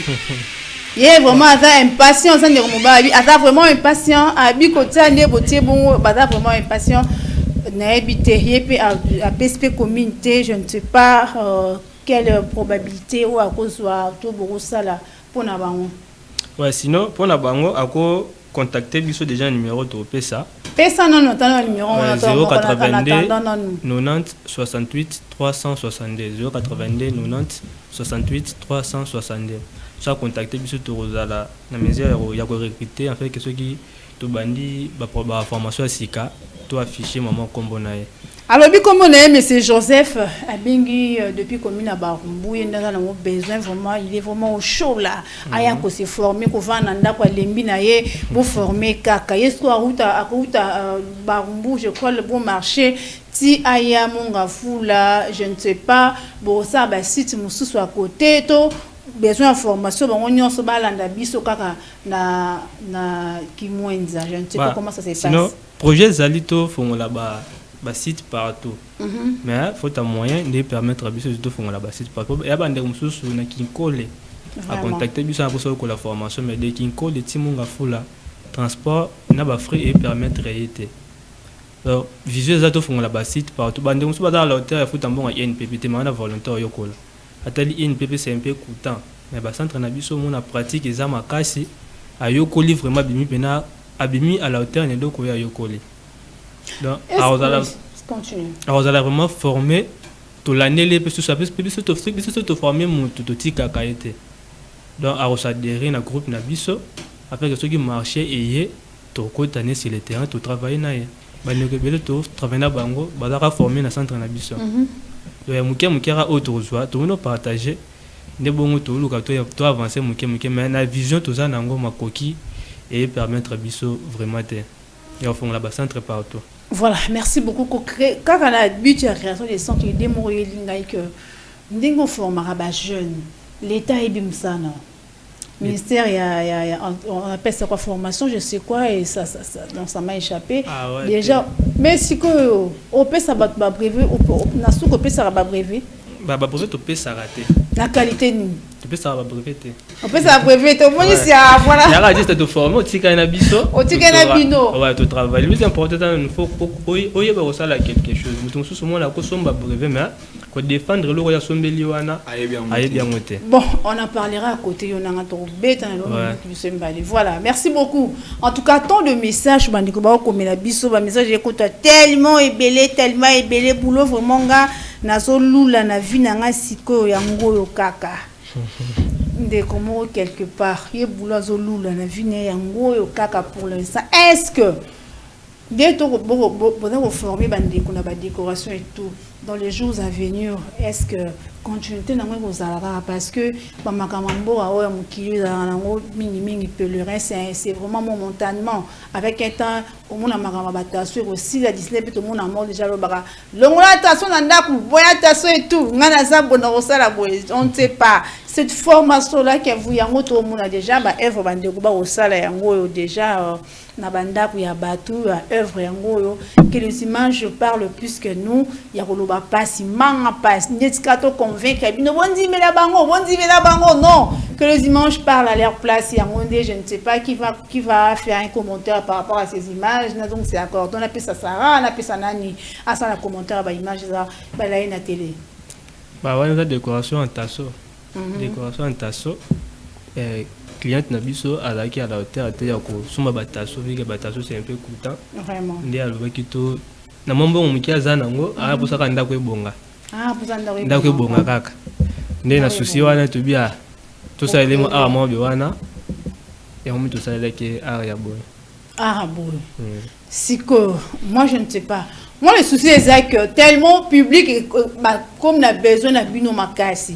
Pourquoi pas faire on a idée dans la PC bango dans sunga pebino pourquoi pas faire ce bateau à bon marché ba na besoin formation les fils que ça comme ils disent bon ça descente pour créer site moko kuna pour pesa ni banikolo o bana ko se déplacer oye pour pas foutre parce que dire à la personne de quitter là où il est de venir chez vous soit au saliango je ne sais pas privé personnel muto a besoin na bino ya formation boko sala ngo personnel boye bo former pas na et dans la faisabilité et aux allons faisable pendant calculer un peu on a tout mais matériel c'est quoi ça nous c'est dans la centre toutefois la matériel tout dans la centre faut faire déplacer ba matériel et opposer un peu pour mettre mais un peu sur la sous commune un nombre moi va permettre à te faire déplacer ba matériel et opposer problème t ndeko lobi pour ngai problème ya brevet exacté boulonde soki na yebi c'est bien en tout cas les gens sont motivés c'est ça commentaire ce que je suis en train de lire c'est ça commentaire ndeko bien dans la pose à brevet yende boulot kaka yeba akoma iti dans la société ndeko komba boulot mon combat ndeko oko motiver ba jeune belo ebi il y a bonne prévu. Cordon la biso aza égoïste té. Aza égoïste, ta fonga ba porte. Ouais, aza égoïste té. Peso yé na génie construction ko la musala, oye formation, en tout cas to formé na mutema moko. Na pina ya kasi. Voilà, ça amène qui na. Donc to formé na mutema moko, yo mo pina oté obi bena té a ni na zo formation. Ya solo. Okangela betina na binote. Oyo na muda pa mayili té. Yo ba na baneno longa. Ça va peinture pour ça mais tu vas mailler té. Pour tu vas mailler té pour. Tilo no to zo ango ka te ko la ango. Malem ba e baka. So ye mo ka de nani chef alobi aza so aza na génie construction. So aza na volonté. Donc facilement oeba. En tout cas pour na ye mo penda zo ka temps. Ya opesa penda ba so formation ezali. Ye mo penda zo ka temps ya opesa ba to formation eba. Elo ni déranger mutu elo ni zo compliqué donc oui, bien que la vie conduit dans la bateau, nous notre volume biso, badapna mais na si. Pour remonter comme moment plus de quelqu'un qui va ninga en tout cas, olikambu moko la kisi Sarah, ola kisi Wems, ola kisi Yandobia, ola kisi Sima. Siko 2 mois. Siko yes, siko quoi yeba. Ceux qui copent décoration et trop tinda pega Sarah qui est ça la décoration. Yeba kena 2 mois. 2 mois ça. Donc on a déjà 6 mois déjà on va parlement. Nous avons dans les chapiteaux décoration. Voilà, merci beaucoup en tout cas Toroseka. Notre thématique est là, l'apprentissage du métier en RDC pour quel avenir. l'apprentissage du métier. Yo lingi koza la métier mon mboko zate. Olingite. Bon, tu interdit mon toi tangate, tout ça va licencier, se former peu à côté. Tout ça ça la doctorat, ça la master, mais ayebi, moi je connais une dame, oh là là, paix à son âme. Cette dame-là, elle était vraiment dynamique. Elle avait beaucoup de diplômes, mesdames et messieurs. Mais elle a un métier, elle a 2 métiers. Il y a décoration interne et abandaku, il y a couture, coupe et couture. Père son âme, Madame Ami Agnès Ndailingue Ouliamine, repose en paix. Ozomona. Azana Mayele, elle a une fonction menée dans beaucoup. Imagine. Ayebaka musala wana, mi musala bureau sala, mi ba business, mi non, elle fit DG, il y a le mot quelque part. Mais sur la tongé lui lamba. Nana ba bonne musunata la nata ngoti lelo na garder en archive. Mona, mi ça mais assez formé dans métier. Il y a un retour aussi dans la biso jeunesse congolaise. En tout cas, bana ya maman Denise Niakeo, bana ya Mukwanto Molo, son excellence Félix Antoine Tshisekedi Tshilombo, bana ya maman Grace Coutinho, to sengi biso to yeba musala. Musala zo négligé dans la RDC, na États-Unis, o kenda ko sala ba nuit blanche, na musala o kanga ba mai ba bouchon. Na seki mutu, ça fait trop mal. So on s'investir dans mon salaire et main d'œuvre et apprentissage de métier dans mon ça. Je vois beaucoup de personnes au salaire, toi ça formation des jus naturels, mais tout va finir. Formation à telle période, il y a telle chose. Bah ni qu'on se former, tous un plus focus na étude, qu'est-ce qui prouve que métier de milai au sali wanande au salaka yo lobby au gagner na vie yo zalamutu. J'en trouve pas. Peut-être que seul auto négligé les que nous ça la montée, n'a reçu qui saboté. Comment c'est le torga, photo torga. En tout cas mon fils je vous salue. Ça fait longtemps vraiment. En tout cas, photo torga. C'est un photographe. Abanda quand on a photo abanda. Tiens comment la présidence à l'époque. Mutu a poussé été ba œuvre naie OK na parlement ou quand ba député l'Assemblée nationale qui na ba photo et tout un bonjour à Kanga le prédécesseur il y a Félix Antoine Tshisekedi Tshilombo le président il fut président Joseph Kabila à Kanga ba photo ça l'album à Pesaï il sera que lelo lobby kunaye à la bongo maintenu par rapport à meilleur photographe présidentiel au monde yo lika shooting na ba gare centrale.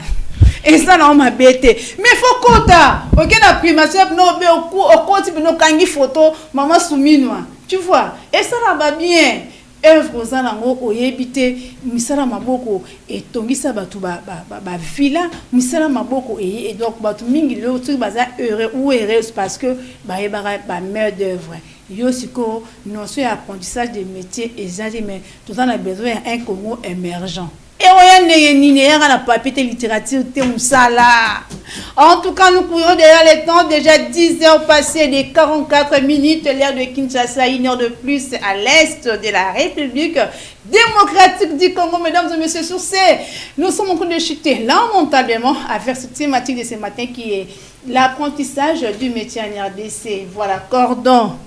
L'apprentissage du métier. On a posé quelques questions au Liboso. Est-ce que ils ont l'avenir meilleur et pour savoir beaucoup quand la biso qui est liboso et tout le monde dans la Chine bah quoi bah premier pays au monde de la production en telle chose est-ce que PRDC qui peut beta tolo na ba jeunesse na jeunesse congolaise na que lobby kuna baza pe na makoki rosa et loko mokobe via l'apprentissage de métier.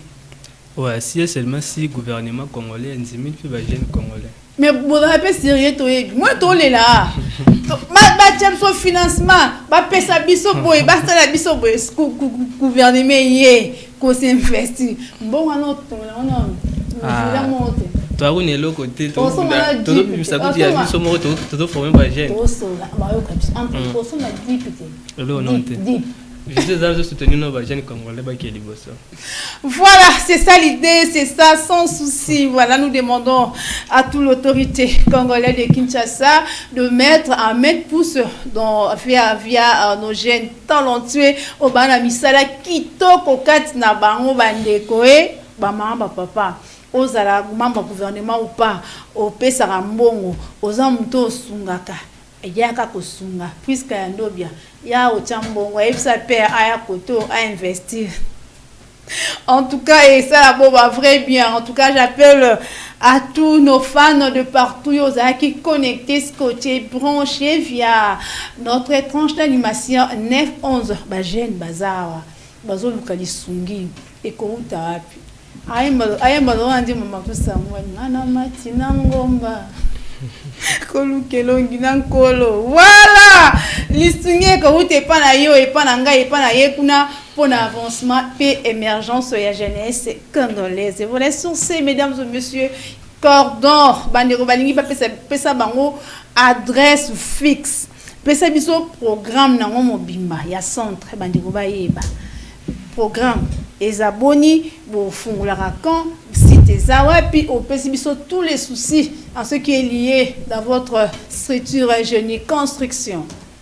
Ouais, premièrement génie construction la caméra et bisa bandero ba otala yo et da structure kamba mina ba jeune chrétien génie construction il est ça liango tozana 10 départements donc tozana 10 métiers oyo tout ça la on n'a pas formation biso mo peut tout ça la raso qui marché zali pour ça ba décorer le nda ko contacter biso to ya to ça là en dehors il y a formation tout ça la décoration en tasso tout ça la staff tout ça la décoration événementielle tout ça la climatisation tout ça la peinture bâtiment tout ça la carrelage tout ça la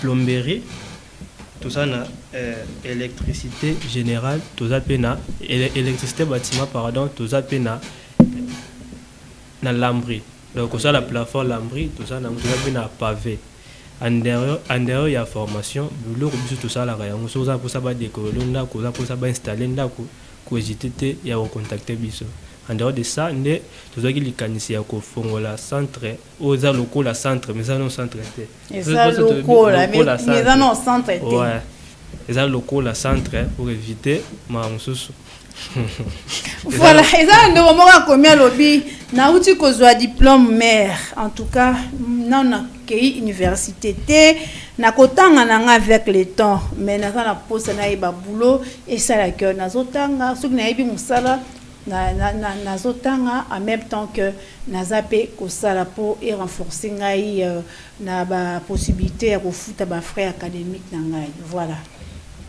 oui a besoin formé a diplômé a pesi kombote a kotanga ni université mais a besoin formation na bino bolobini porte za fonga moto fonga ni porte ko na moto nyoso aza na posa ya koyokola porte za nango vert soit za posa yokola a contacter ce numéro to tu ko pesa 082 90 68 362 082 90 68 362 lorsqu'on a contacté numéro wana to sur Olympia en privé mais à s'assurer déjà sur la vraiment na posa yokola a koyokola sans problème.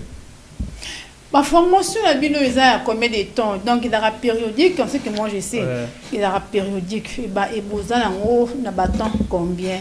Il y a 2 mois, il y a 3 mois, il y a 1 année, il y a 2 ans, je ne sais pas.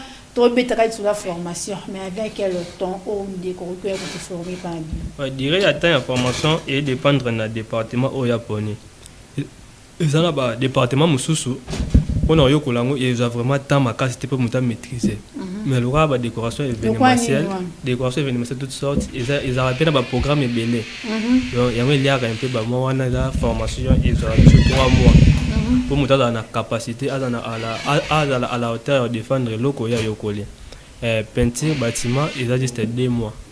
Donc avec la peinture et mois pour la fabrication et mois sigali ils ont pour la application. Décoration en tasso, il a juste 1 mois et demi. Donc, on doit aller à la hauteur, il y a aussi la décoration en tasso, n'a pas norme, n'a pas de singlet. Voilà, merci beaucoup. N'oubliez pas, mesdames et messieurs, dans cette tranche d'animation, on a plusieurs rubriques comme la page rose. Voilà, Lélo. Lélo, Nabiso, Nabino, en tout cas, une petite transition réelle. Toyamba, Yabiso Ndeko. Il arrive, elle arrive. Il y a représenté mon page rose. Et à Moutoumounia na botami. En tout cas, yo peut dans la besoin. Au fêter ensemble, Benabiso, faites-la un jour avant. Au tindi photo na yo et après voilà, merci beaucoup, mais en tout cas merci Réal, en tout cas rubrique à page rose des alliés, mais avant ça on va clore avec nos invités autres qui vraiment à l'honneur otoyamba ki bango ba bisabiso ba mot de fin Sarah, en tout cas to banana opposa moi ici to banana yo penza to banana yo bisabiso. Quelle motivation est votre mot de la fin par rapport à notre émission de ce matin? Nini banerobasi o ba retenir o ba tambola nanu o ba loba nanu ngat nani nazana nanu ngat nani nazabi na ye ko la métier na ko bala kaka o ba loba moi si soukanira libala. Sarah, je vous donne la parole. Moi, c'est Soukane Libala. Vous, en tant qu'une femme, le beaucoup ma femme, alors jeune fille, hein, demain ou après demain, ou sur une mère. Il y a une question déjà aux ans, moi, bébé quelque part. Non. Bébé, ça bon, peut ça va nous rebattre si conseil, on va donc sous-estimer ma métier, n'a pas vu, n'a pas on y a dit que vieux fils, n'a on y a été au lobby. Bon, conseil, on peut savoir que il faut bailler pour la musala, parce que pour la musala, au dépendre n'a pas tout. Donc ce n'est pas bien. Il faut comme moi. Je suis finaliste, mais les gens quelque part. Attends, université, mais déjà beaucoup. C'est bien parce que bon, université, donc pour n'appeler métier mon salle mère, là c'est focalisé dans la décoration événementielle pour nous voir l'anda pour nous na ngambongo, babenga quelque part nous vient décorer pour le mariage et tout. Na qui peut boyer na zumbongo. Moi je suis content, mais on peut bien coordonner.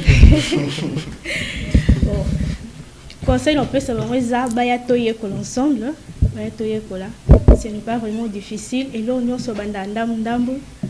Ngape na yebaki atelo monté na ke babaninga de débit ti to koma boye maternelle ko oui maternelle et le côté là tout non ko bien cordon la biso pas si bino ba Sarah ndeto ekoli pe bon c'est vraiment intéressant. C'est vraiment intéressant. Voilà, merci beaucoup Sarah, merci beaucoup. Votre mot de la fin pour le numéro Nabiso et aussi un mot pour la jeunesse congolaise. Barota Nabiso, Oye Bisabangoni, Bandero, Barotanga, Merdo, négligé métier, Bandero, Barosala, Balinité, le jeune, tout jeune que vous êtes, Oye Bisabangoni. Bon, conseil Zara Moko, Kose n'a pas. Ose n'a mutulelo. Apesho sengi lobby apesho mais lobby là tant aussi nga aza na moté on dit maté to fongoli ba porte pendeza polele ba jeune to benga bino boya koyo kola musala donc to pesa benda formation na mutema moko to pesa formation na mutema moko ba jeune baya le roi ngabe na yekola kina na yekola ki lobby na yebi ya ba kopi musona ki na pe corda yebi te na kebe na pe nzonzinge moni cordo moni batuna nazo na beta ya mona ka ko na tindelo mega njoka iza pour modo na ebe musala ma be ko do mo musala sa na me ramta futo minga mala donc iza pour mo ba ya penze belé te ko la musala ensemble. Voilà, oui, belé, toi et ça ensemble, et aussi on a passé votre mot de la fin via cet numéro de ce matin. Toi, Makibi notre belé, l'apprentissage du métier en RDC pour quel avenir cordon nini au ABC bandero mibali au bazana bandero basi bandero mibali muso mo le depuis à bota na ye pona ye assez limita nga vraiment na comme na nga inutile kuno depuis papa kufa atangi ne malamu te mutako futela ba frère académique to ba frère scolaire ami commissaire inutile na kiye moko vous en tant que jeune le cordon du centre jeune de construction ni royebisa bandeko nyonso baza désespéré na venir na bango moko e batini ya sala pesa bango maloba conseil na pesa na jeunesse congolaise ara juste to bima na fertilité parce que vie est réelle ça na résultat moi oyo aux attendre na lobby oza ko fournir befort lelo parce que fitir la réponse il y a présent de l'autre ça la lelo yango beaucoup même la Bible dit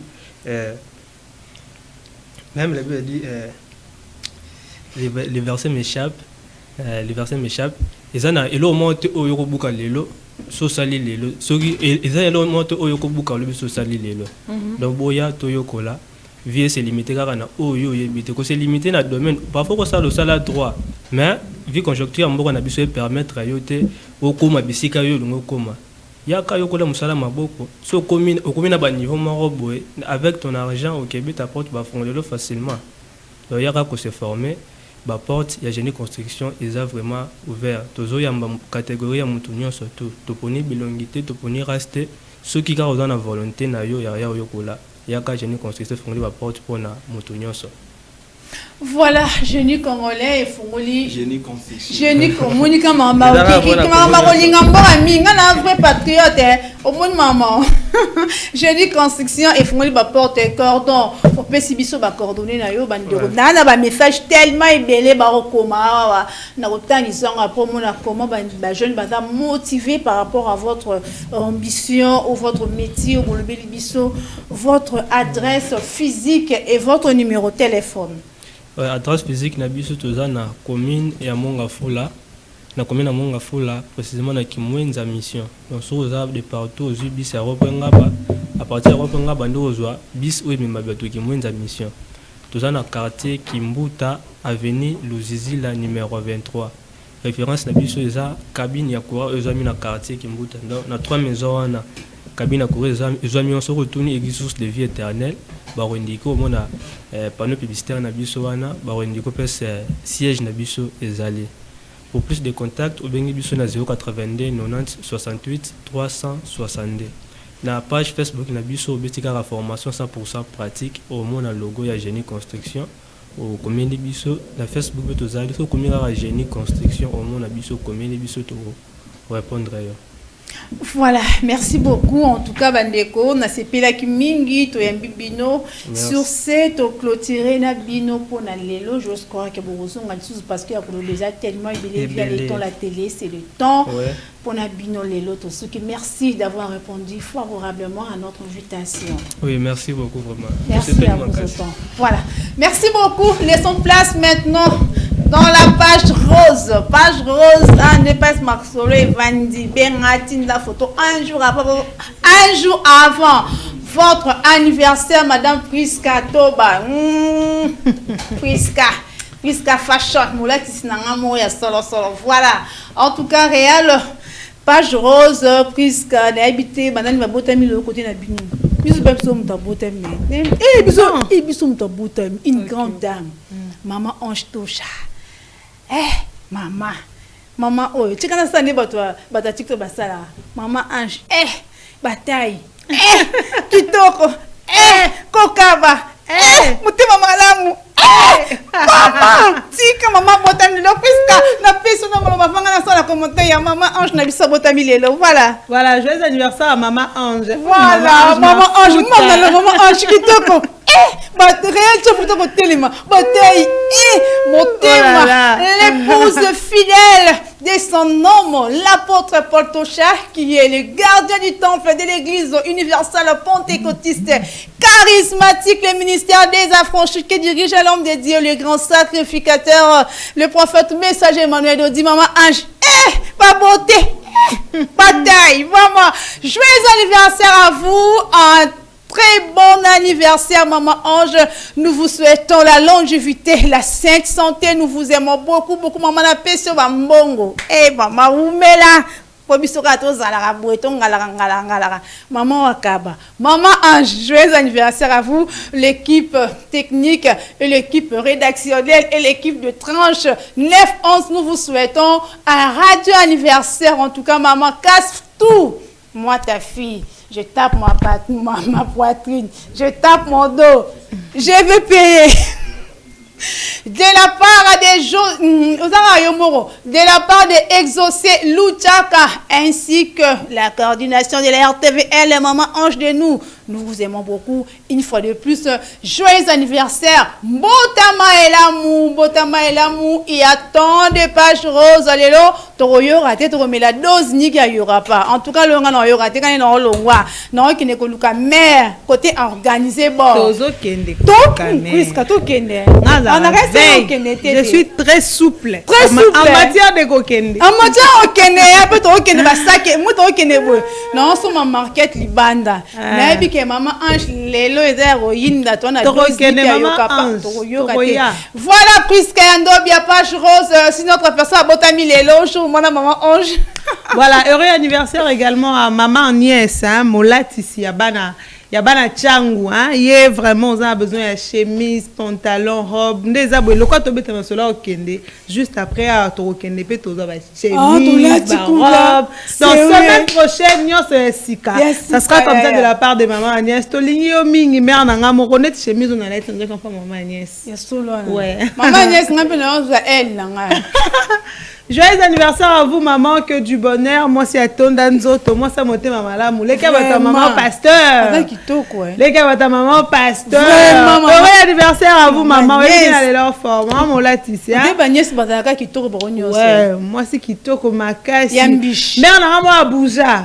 Joyeux anniversaire. Voilà, ça n'est fini ici, mesdames et messieurs. Ça n'est fini ici. Ça n'est fini ici. Nous disons merci à vous, mesdames et messieurs, pour votre attention soutenue via votre tranche d'animation 9-11. Voilà, un grand merci à tous les arches de RTVL, un grand merci à mon boss, le big boss, le boss de l'air boss, le patron de leur patron, monsieur Emmanuel Dodi. En tout cas, sur ce, nous vous disons au revoir et restez branchés, scotchés dans les antennes de la radio-télévision La Vérité qui Libère. Surtout demain, restez scotchés à même heure à 9h juste, votre spécial vendredi dédicace Toza Petokudjal. Allez, bye, bye, bye, bye, bye, bye.